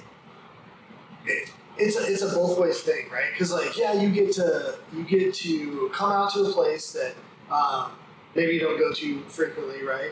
You get to talk to a dude that you enjoy, right? Obviously, you don't go see someone you don't like, but you get to talk to a dude that you enjoy, and yeah, you may still be talking about EOD things, but like you're not in the job while you're doing it. It's back to just the friendship side, like have a good conversation with friends. Dude, it matters so much. You know what's funny? My new boss, I can't remember if it's his dad or his mom's dad, is in the VA, like old folks home, down there in Virginia Beach. Yeah. And when he went to visit, like it's a depressing place, dude. Yeah. Like nobody ever goes there, all this stuff. So he just asked me if I could send some dudes down to visit those guys. It would make their fucking life. So I hit up, Maggie Sherps and some of the other dudes to go down there and visit those guys. So I think, if I was down there, 100% I would be there, dude, to go visit like a VA all folks home. Because maybe that's something you should look into, is that bringing a team down and just go and have lunch with those dudes. Man, you would make their fucking week.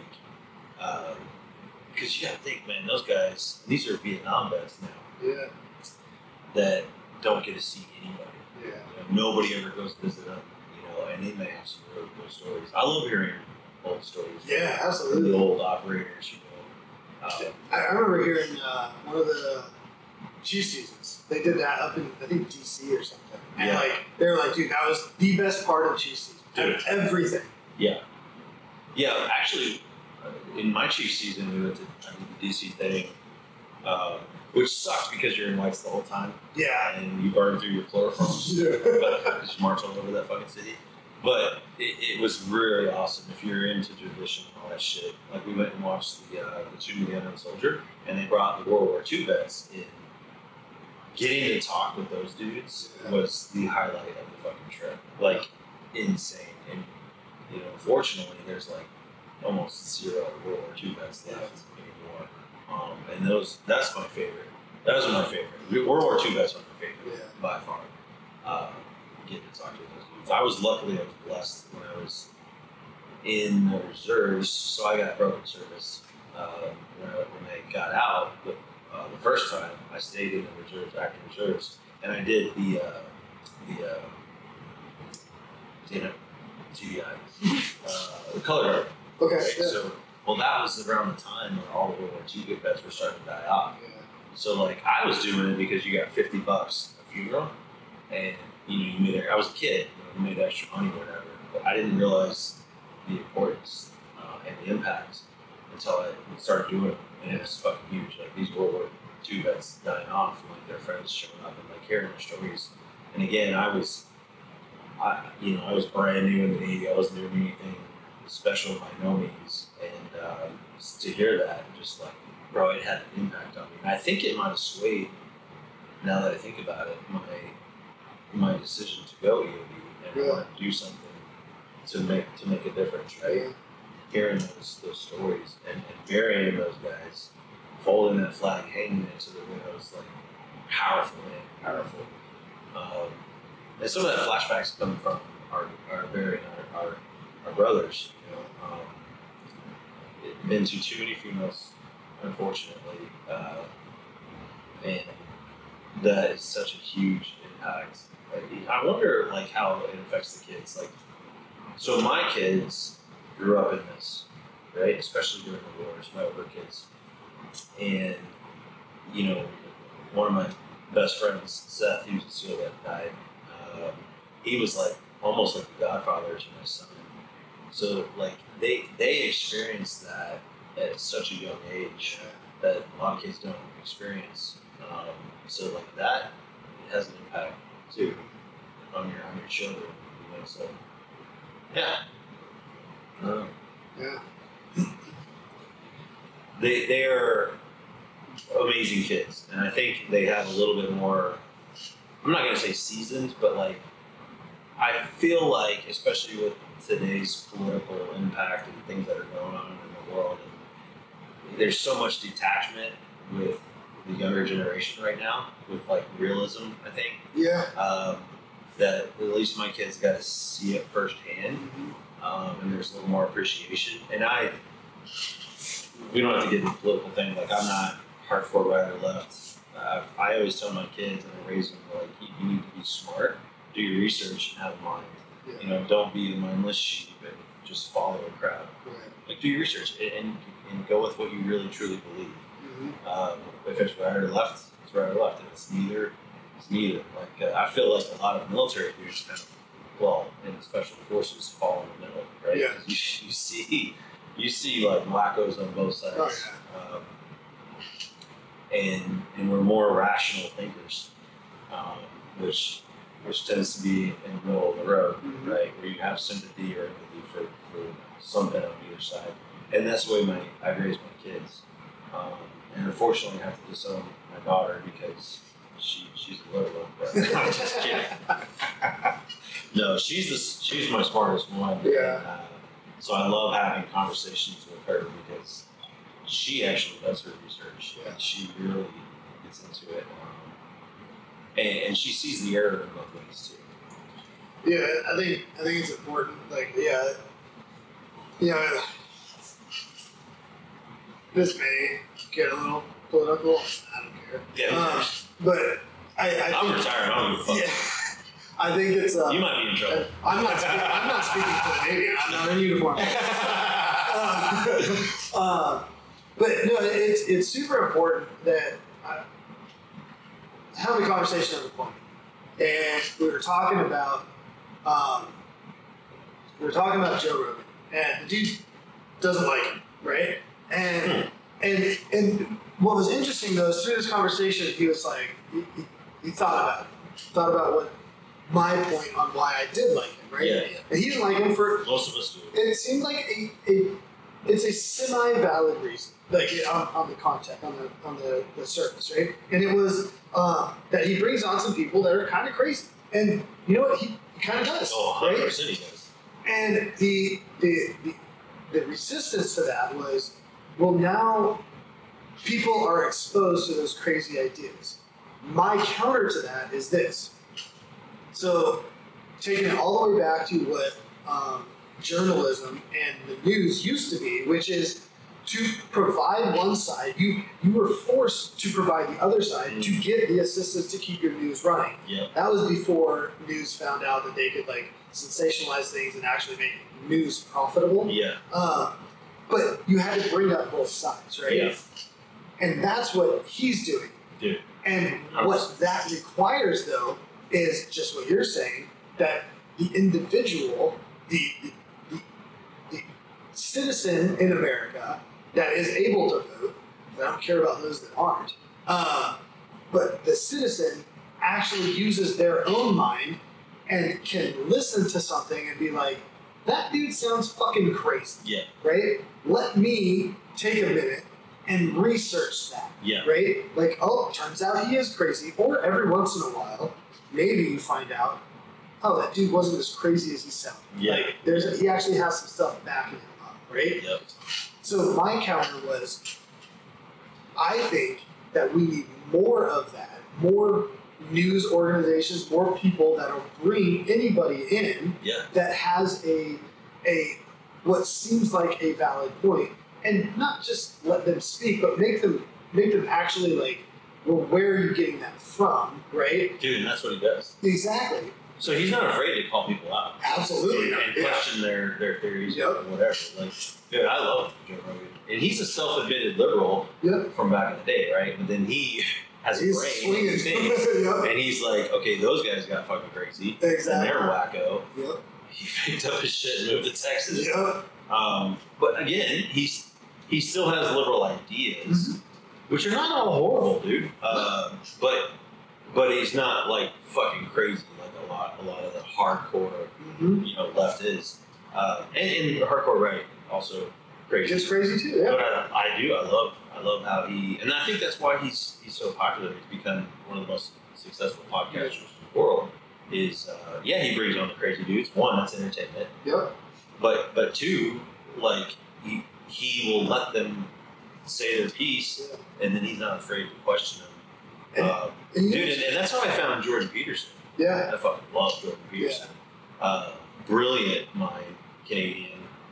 I'm sure a lot of people have listened to his stuff. But Joe, probably one of the smartest dudes of our time. And Joe Rogan will fucking question him. Yeah. And be like, I don't know, man. Like the famous Jordan Peterson thing about how you should be a monster. Yeah. You know, I don't know if you've heard it, but Jordan Peterson says you should be an absolute monster. Oh, right. Yeah, you should be an absolute monster and be capable of violence, but be able to sheathe it and control it. Because you being just weak and empathy, you can take advantage of. You can't defend, you can't protect. You know what I mean? And there's a huge message there. You know, even he's been interpreting the Bible too. He's like the in the Bible, that passage, not to get that way, but the meek shall inherit the earth. Right? So that's been misinterpreted for thousands of years. We interpret meek as weak. Right? But that's not the interpretation. The interpretation is you should be conservative in like a calm demeanor and caring and giving, but you should be an absolute fucking warrior to be able to protect. You should sheathe that in times until times needed, to where like you can't be taken advantage of or whatever. And I think some of that mentality goes into EOD as far as going over and fighting the bad guys, right? Yeah, like there's nothing extraordinary about someone who has no ability to defend themselves or people around them, who doesn't fight back when somebody attacks them. Yeah. There is when somebody restrains themselves from fighting back, when you could arguably say it would be worthwhile, right? But that whoever is causing the problem is not actually, like, maybe they're coming at you, but they don't have a weapon or whatever. Yeah. And you're just saying, okay, I'm pushing the distance, right? Yeah. There's something to be said for that dude restraining himself. Yeah. As opposed to the dude who's never worked out, has no ability to defend themselves or anybody else, right? And like, there's a if you're the second one, you probably like don't think that you're the hero by not doing so. No, because it's a fine line, right? And I think having that emotional intelligence, right? So being able to have empathy, but also being able to protect your family.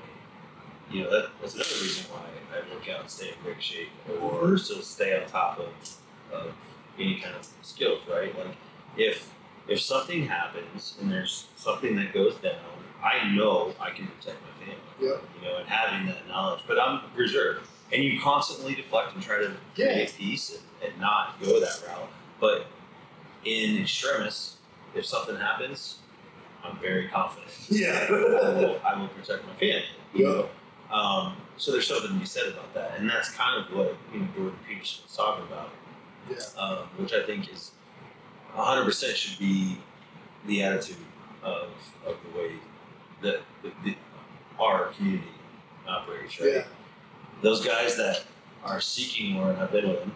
You know, I've been with SEALs and even EOD guys. You know, that when we get deployed and they're fucking war hungry, dude, and they just want to kill people. Yeah. Yeah, I don't think that's a good mindset. I don't think it's a good way to be. I know that it's kind of trained into you sometimes, but man, I've been to war with dudes that were like that, and it was dangerous. Yeah. You know, they put themselves on the line and willing to take risks just to go kill somebody. Yeah. You know, I actually had a SEAL team chief that was like that, and he, bro, it's scary sometimes. He just wanted to get kills.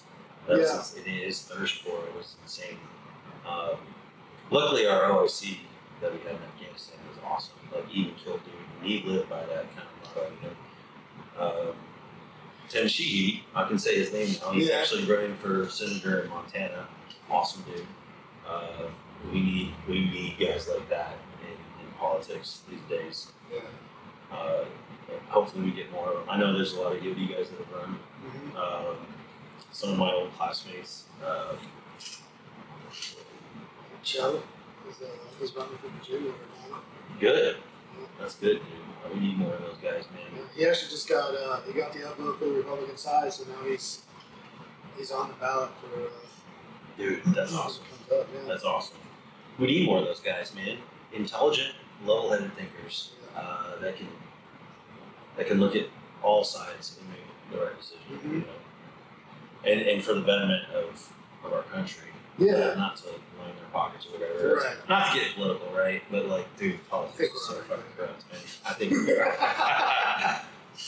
politics are so corrupt, man. Especially at the upper echelon. But I think that's why you need people that you need. I mean, you talked about cheating. You need people that don't want to go into it. Yeah. To go into it, right? Yeah. Like those are the best people to get into politics because they're there not because they want to line their pockets, you know, not because of what it can do for them, but they're there because of what they can do. They're truly trying to make change, a better right? change. Yeah. And it actually ties into. That's another reason why I want to move Montana. Like if he gets elected, I want him to be my senator. Yeah. Yeah, no, you're 100% right. Like, we need more of that shit. I think because we can't sustain what we're doing right now. No. This country cannot sustain. No.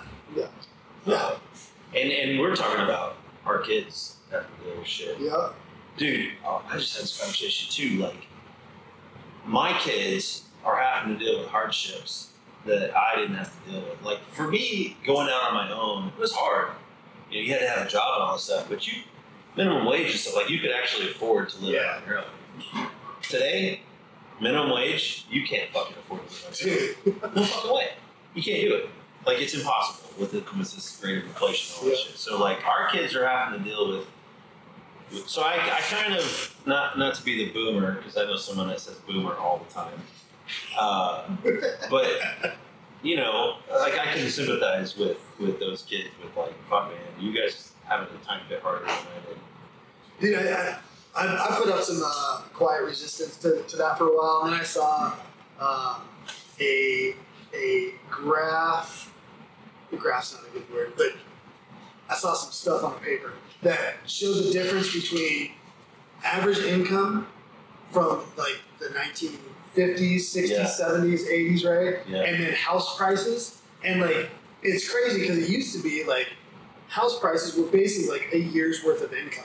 And now, good luck. Yeah, if your house is a year's worth of income, you're living somewhere that, dude, I don't know where you're living in a tin shed in Africa. Yeah, it's crazy. It is crazy. I've seen all those too, dude, and it's eye opening. You know what though? It's like nobody changes. It's like you just accept it. The best as the norm, dude. The best way I can describe what you just said is when I grew up in California. When I left California, it seemed turned to a shit. Reasonable.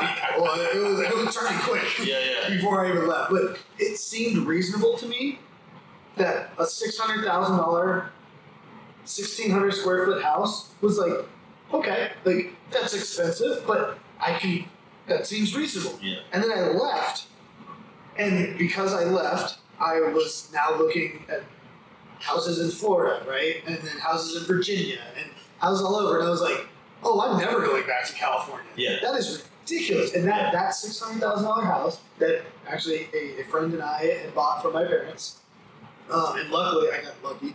I gave up my portion right before the crash because I was like, well, I'm not coming back here anytime soon. Yeah. And then the crash happened. That house is selling. The last time it sold a couple of years ago was $950,000. Yeah. The house I live in Virginia is bigger in every way. The yard, the house, just California is ridiculous. No. But even where I live now, and the price for it is. Dude, Virginia Beach is getting stupid. Yeah, it's stupid. It is. It's just hard. It's hard to live. It's hard to buy a house. Yeah. Like, you know, when we bought our first houses, you know, in our careers, like I don't see my kids being able to do that. Yeah. Like, you know, not unless you get like a stupid job, and then you're house poor. It's gonna take a lot of planning on parents. And actually, one of the things that my sister. There's always OnlyFans. Yeah. I don't think I'd make very much money on there. No. But dude, I'm sorry, I didn't mean to get you off, but I just watched this Shane Gillis, who's freaking hilarious. I love him. He just did a skit on a dad that's trying to make ends meet. So he starts an OnlyFans where he's riding a Symbian, like those like vibrators. And he's like having a conversation with his wife and his kids about how he's supporting them doing this, like, and he meets the daughter's boyfriend while he's riding the Symbian. Oh, that's terrible. Dude, I was crying. That dude's pretty funny. He's hilarious. His Trump voice is amazing. Yeah. Well, that stand-up put him on the map. Yeah. Right? You know, when he talks about Trump and then he talks about Biden. Yeah. He literally looks like Biden's running a Roomba. He runs a Roomba. He talks about his girlfriend's ex-boyfriend as an Navy Yes. That was a hilarious bit, too. Yeah, if you haven't seen Shane Gillis, you should look at it. 100%. His show is actually really good, too. He has a new show on Netflix. Oh, really? It's like a little comedy sitcom. Nice. Hilarious. I'll have to check that out. Yeah. Nice. But yeah, I was gonna say my sister told me her plan for her kids, which I think is awesome, and I'll probably take for mine. So she said once her kids basically get out of college, you know, they're like set up, right? If they need to come back home and work, she'll do that, and she'll charge them rent, but she'll just keep that money for them, right? Yeah. And then once it's time for them to go out, then it's like, okay, you know, I charged you $600 of rent for 12 months. Boom. Yeah. There's a down payment, or at least for an apartment or whatever, you know, like. It's a good idea. If you can afford that, like, that's a great idea to help them out at the beginning. And sadly, like, I think that's kind of where we're going for most places. It is. So actually, Michigan's pretty, like... Dude, Michigan's awesome. You can find a place to live and actually afford it. Dude, it is. So all your EOD brothers, come up here, hang out, do some good shit. Dude, we should tell an EOD story. All right. Let's tell a war story. I thought you had one lined up. I have fucking tons. Do it. I gotta think. I gotta think of something. All right. Well, let's. Okay, I got one. Yeah, Just popped in my head. Yeah. So Afghanistan. I'm a team leader on SEAL Team 2, and most kinetic time on that deployment, like IED every other day, firefight almost every single day, and my team member was Zach Phillips. Phenomenal dude. He's still in the community. Phenomenal dude. Love him. So we had long story short, we had a new dog. Because dogs cycle through the teams, and they don't do the same deployments, right? So we had a new dog. So like, all right, we need to get this dog some on-the-job training. So we found an IED. By the way, 90% of the shit we were finding were pressure plate IEDs. So we found a new IED, and Zach wanted to get him some on-the-job training, you know. So I'm like, all right, cool. Totally agree with it, man. Like, that's the best kind of training to get for your dogs. It's real world scenario stuff. I was like, did you disarm the pressure plate? And he's like, no. I was like, absolutely fucking not. You're not sending that dog down there, dude. He pissed him on a little bit, and then so he went down and handed, remote pulled the pressure plate, like took care of it, and left the HME in the ground for the dog, right? So at that point, everything's safe. I went to Coking and Joe, probably talking about 10 G, shooting the shit, and they go down and do their on-the-job training, and they come back and Zach has his head down, and he's like, I was like, what the fuck happened, dude? And he's like, I don't fucking tell you. He's like, that goddamn dog went down and sat right on that pressure plate. He did not want to tell me that shit. That's why you don't team leader. They know shit. That's why you disarmed it before you go down there. Because you guys would have been down there staring at this fucking thing. That dog would have sat on the pressure plate. And then, And not to, like, Zach is smart. Zach's smarter than I am. Yeah. You know what I mean? That was just one thing that was kind of funny. That's awesome. Yeah. The dog sat right on the pressure plate, dude. That's great. Because that's what they do. I've seen that happen a couple times on dogs. Really? Yeah, so That's something to think about too, you guys that are using dogs. They're great tools. Don't, and most people don't, they won't set down on any kind of life. Yeah. Or even a suspect, I wouldn't set them down because dogs don't fucking know. No. They're going to go right to the source and they're going to sit. Or run around fucking wires and all that shit. Right. Afghans do the same thing. That's how a buddy lost his hand. Dealing with an IED and hands on Afghanistan, pulled the cap out. Didn't cut the cap yet. He just pulled it out of HME. Well, the Afghan that's like our assistants, right? The firing set, which is just a bunch of wires that they don't take off. Yeah. Was wrapped up in a pretty Afghan scarf. Mm-hmm. So the Afghan wanted the scarf, and so he went down there, and as he's got it in his hand, grabs the scarf, it completed the circuit. So the glass cap went off in his hand. So he lost most of his hand. I won't say his name because he's still in. But and did amazing after that. But yeah, and then he was seconds away from if that would have been an HME, oh dude, yeah, 40 pounds, yeah, right there in your chest, yeah, painless. Yeah. That's But then you know what? After that, so that was his right hand. He was right-handed. Mm-hmm. So I kind of, when he came back, I was kind of taking care of him and everything. I just saw how hard it was for him to relearn how to do everything with his left hand. Yeah. So it's kind of funny. When I went on deployment and I was doing live bombs, if I had to do an action on, I always use my left hand. I'm like, I'm not going to lose my right hand, dude. That's my feel-good hand. You know what I'm saying? That's dude. Yeah. That's funny. Yeah. Yeah, You might know who I'm talking about. I do. Yeah. Yep. Yeah. I've not really worked with him per se, but kind of in a way, a few times. Yeah, great EOD tech. We were new guys together. Yeah. That was a pretty solid team. Yeah. Had some really good teams, man. I can't complain.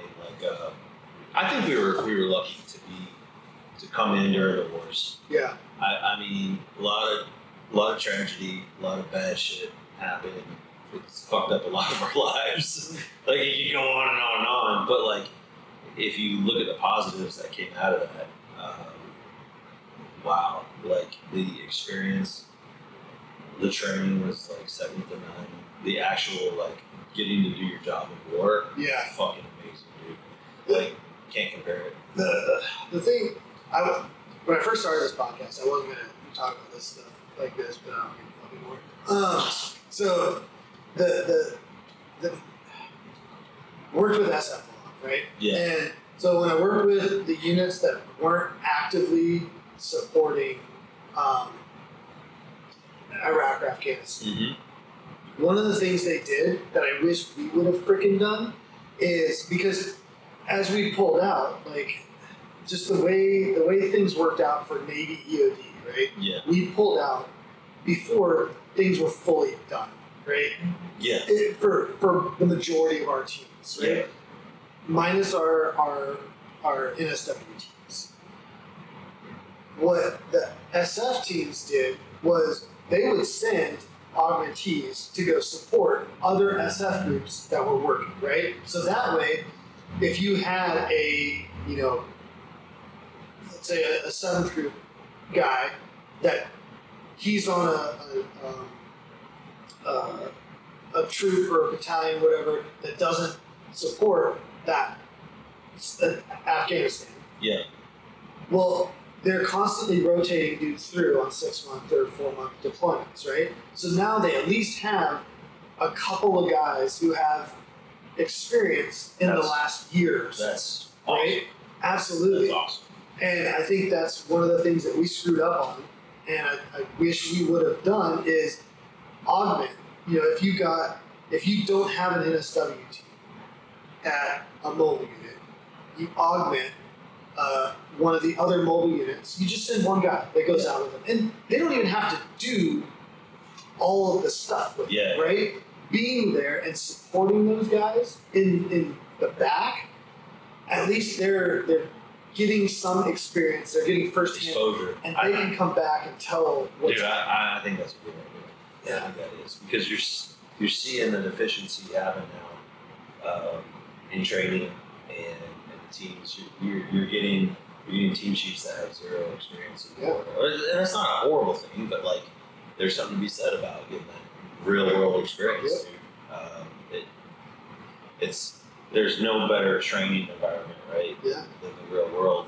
So being able to come back and teach those lessons is paramount, and we don't have that anymore. Right. It's gone. Yeah. It's pretty much gone, dude. Yeah, it is. There's a handful of people.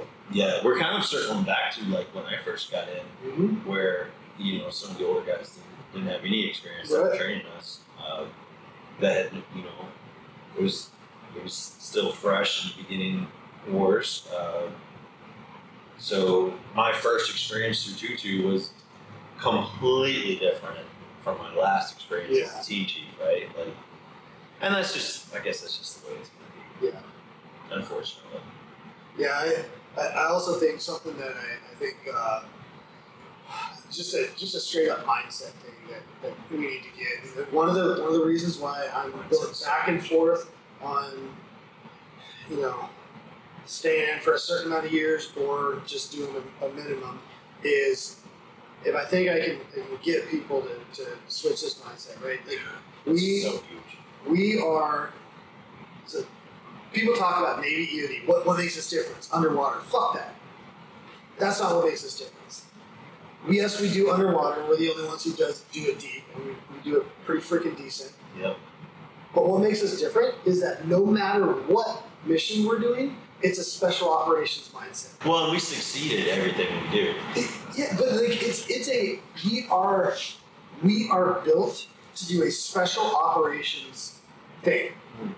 Whether we're going with NSW or SF or Ranger, if you look at the difference between our conventional, like route response forces and Army or Air Force, we have a very different mindset when we go towards doing that. 100%.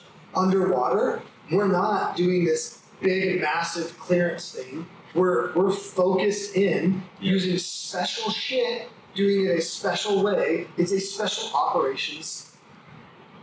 It's a special operation. Yeah. Like, and I think we need to. That's gonna be my big push. So spoiler alert, there it is. That's good. My big push is like, because I think we constantly are looking at how do we solve this problem, right? Instead of what do we want the end result to be, let's backtrack and see if we even need to worry about this, or if the way we're solving this problem is going to actually end up there. And if we look at like, do we want to be special operations? I think we should. We're pretty freaking good at it. So that is what has given us the name that we have. Exactly. Like we have this golden status, almost, if you will, because of the guys that have passed, fallen, because of all the guys that went through and did the wars. We made this precedence of this very high bar, right? Because of who we are, because of how we train. If you get rid of that, maybe some of that goes away, and you start to not have this line, this bar that you have to uphold to, right? And that's not a good thing. Yeah. I think you have a great idea. I think we need to keep that in there because that's what that keeps that bar high, and you have to have that bar high. That's what gave us our name. Yeah, that's why we are the most sought after community in EOD. Yep. Because of that, and the shit that we've done. I was talking to a dude that worked at one of the special places, and one of the things that he had said is like every Navy EOD tech should look to try and go there. And he had told me that way early in my career. But I didn't fully understand it. And I was talking to him not long ago, and he restated it and basically put it that way. That's the reason why. Not because every EOD tech should go over there, and do that job. Yeah. But because if every EOD tech is trying to get there, then their standard is going to be so high. Very true. That the normal job is going to be easy. Yeah, very true. And that carries over to anywhere you go. Like I think we had this conversation too. Like another reason why I was a big proponent of being physically fit is because you are the first thing that any other unit sees. So like we're kind of blessed that we get to go to the Army.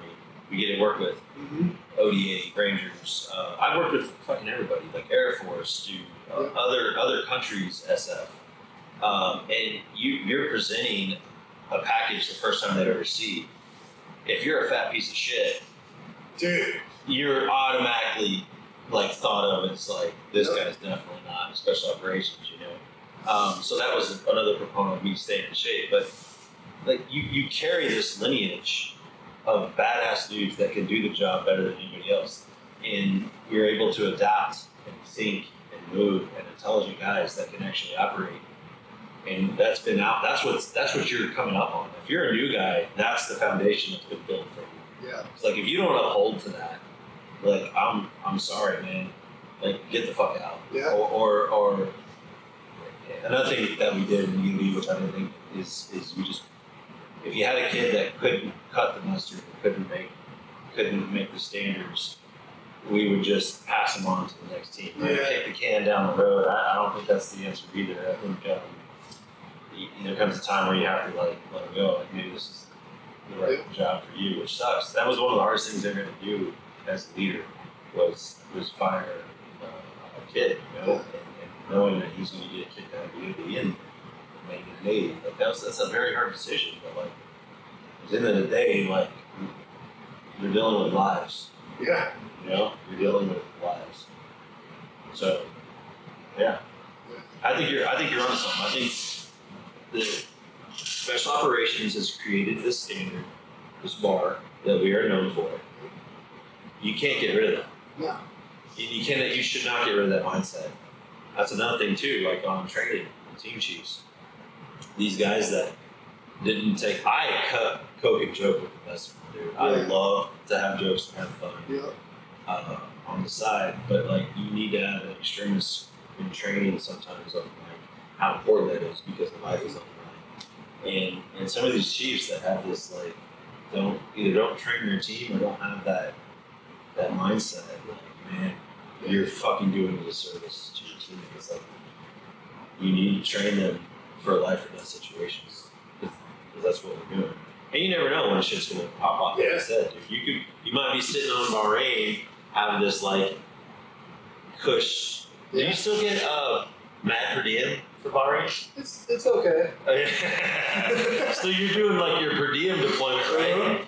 You could, dude, in a week that shit can change, and you could be going somewhere. It did for us. So when we were out there, I won't like explain it all, but like when we were out there, half of my MCM team ended up they got deployed in 3 days to go forward deploy somewhere to wait and see if stuff was going to happen. Yeah. And boom, no per diem for a month. Yeah. Until the rest of us. They bitch because everybody else is still getting full. Oh, yeah. And we went through it too. And then the rest of us hopped on a ship and go meta. So as soon as we hop on that ship, boom, no per diem, right? Yeah. And so we're out there waiting to see if we were going to go do anything. Yeah. Like, it shifts real quick. Well, every 100%. And then that's where what's awesome is, so yeah, there was a couple bitching moments, right?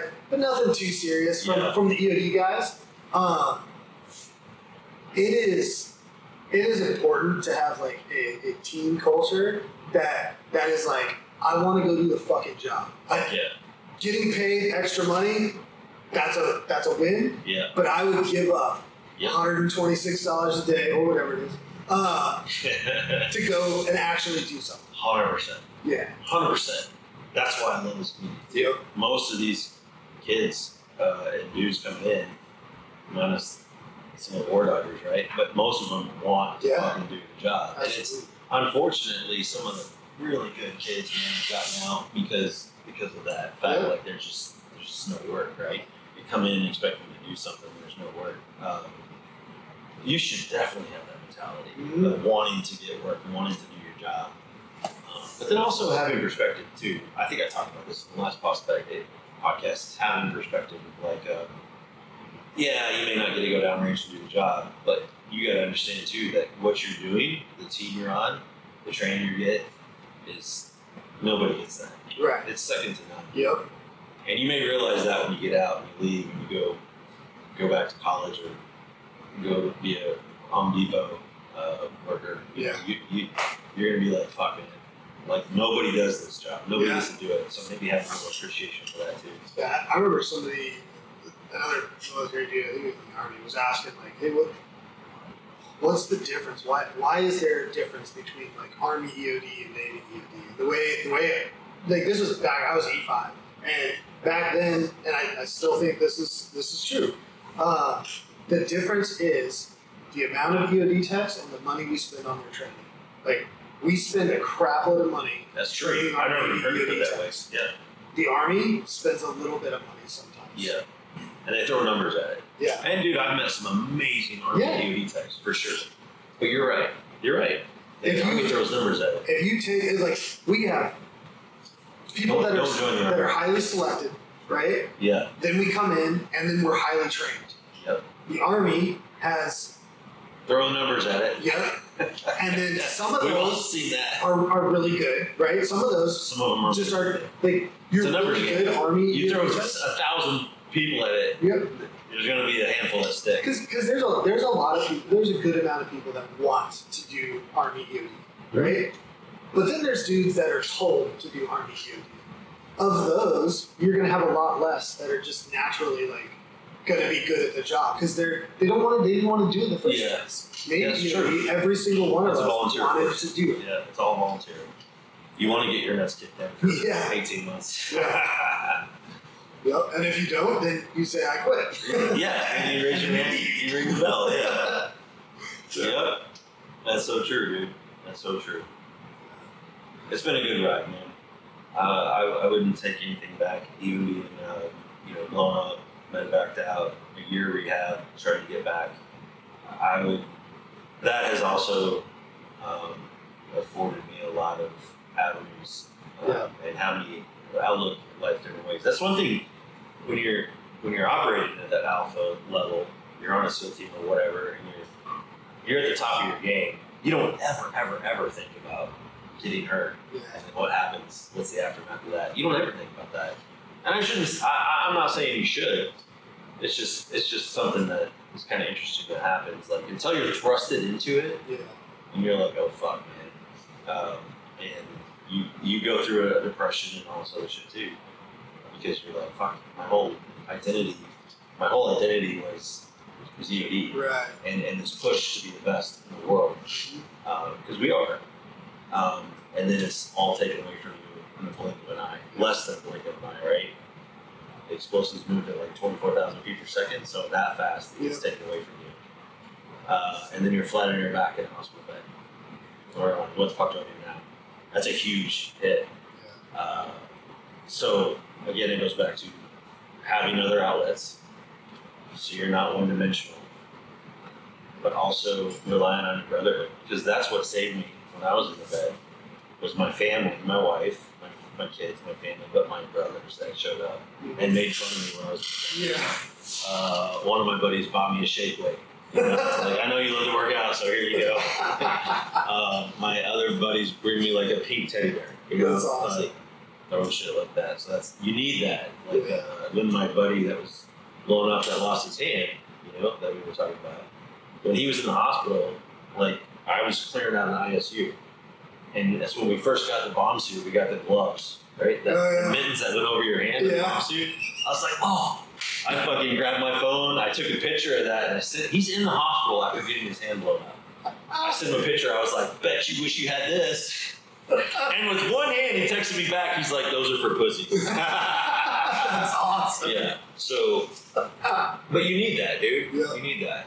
Scotty Dayton came in when I was in the hospital and I was laid up, and in my darkest hour, Scotty Dayton came in. He spent a lot of time with me, and he sat down there, and I still have it to this day. So he was working Chem Division in at Tutu, and he had this Kim book, and he had all these like placeholders in there, things that were important to him, right, highlighted, and he gave that to me, and I didn't realize how much that meant to him. Like this was part of his education, being a better EOD tech, and he gave that to me. And then when I was in the hospital, I was like, "What the fuck did you give me a fucking Kim book, dude? This shit, I cherish that thing, dude."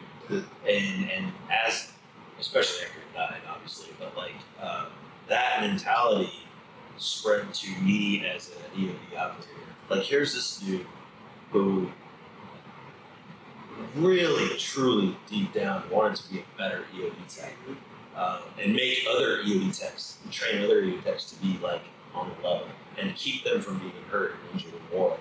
So like when I'm in the hospital, he just thought this would be like, oh, dude, Scott's going to want to, read this because it made such an impact in my life. So that's a special book, dude, that I have that I will always cherish. And I've gone back and looked at it. When I moved on to, down we were talking about across the street, and got to do that job. Where Ken is a huge thing. You look back and you read that, and it's like, damn, he had something there. Yeah. Salute to those dudes. Let's cheers to Scotty, dude. I need Josh. I need a little Joshy. You need any? I got you. You got a little bit? Dude, it's got a dig. It's got a dig.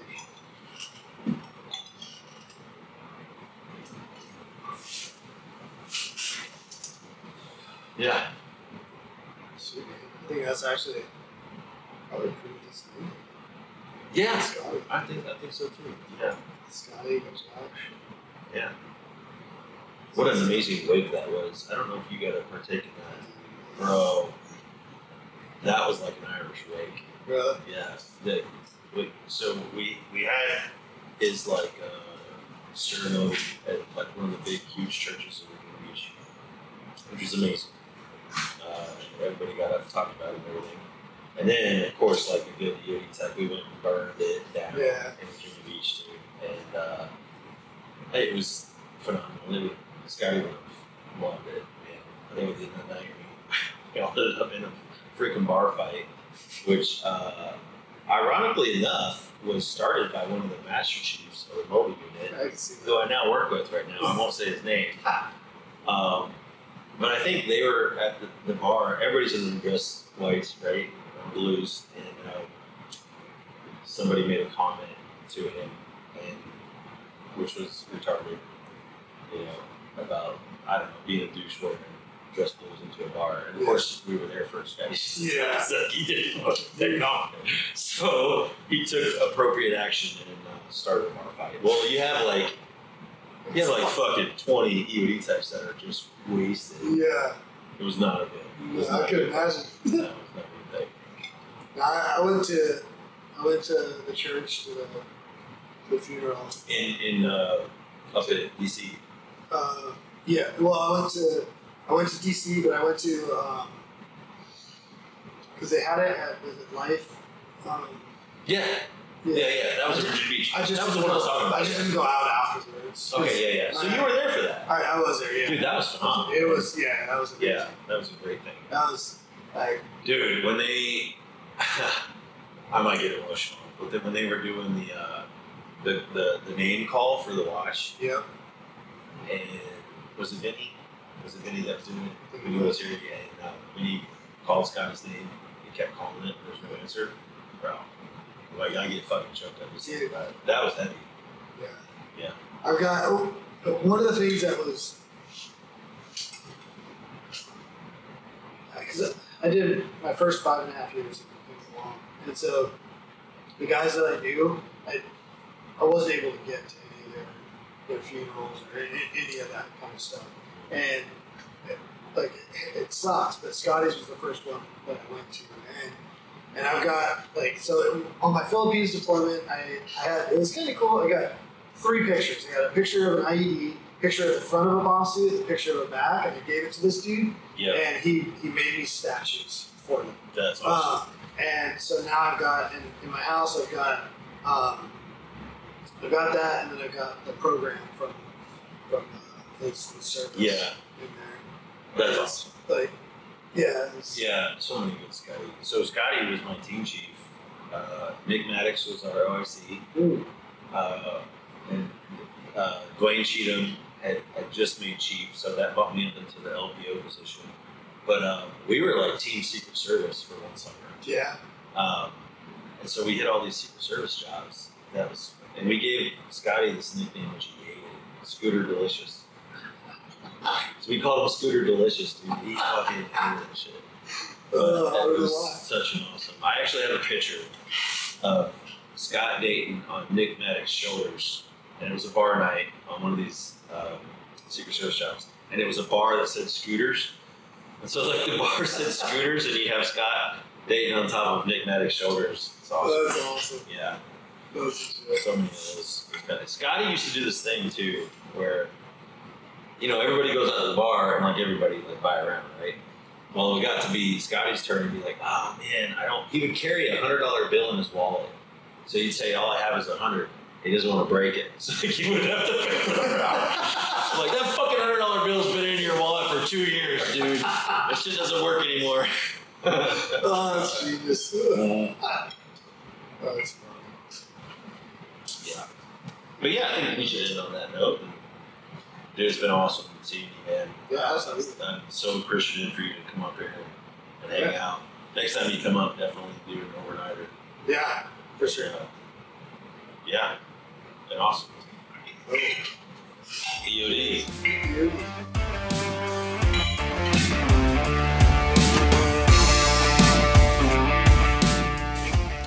Thank you for listening to the Echo Oscar Delta podcast, where we talk to Navy EOD techs and hear the stories that they want to share.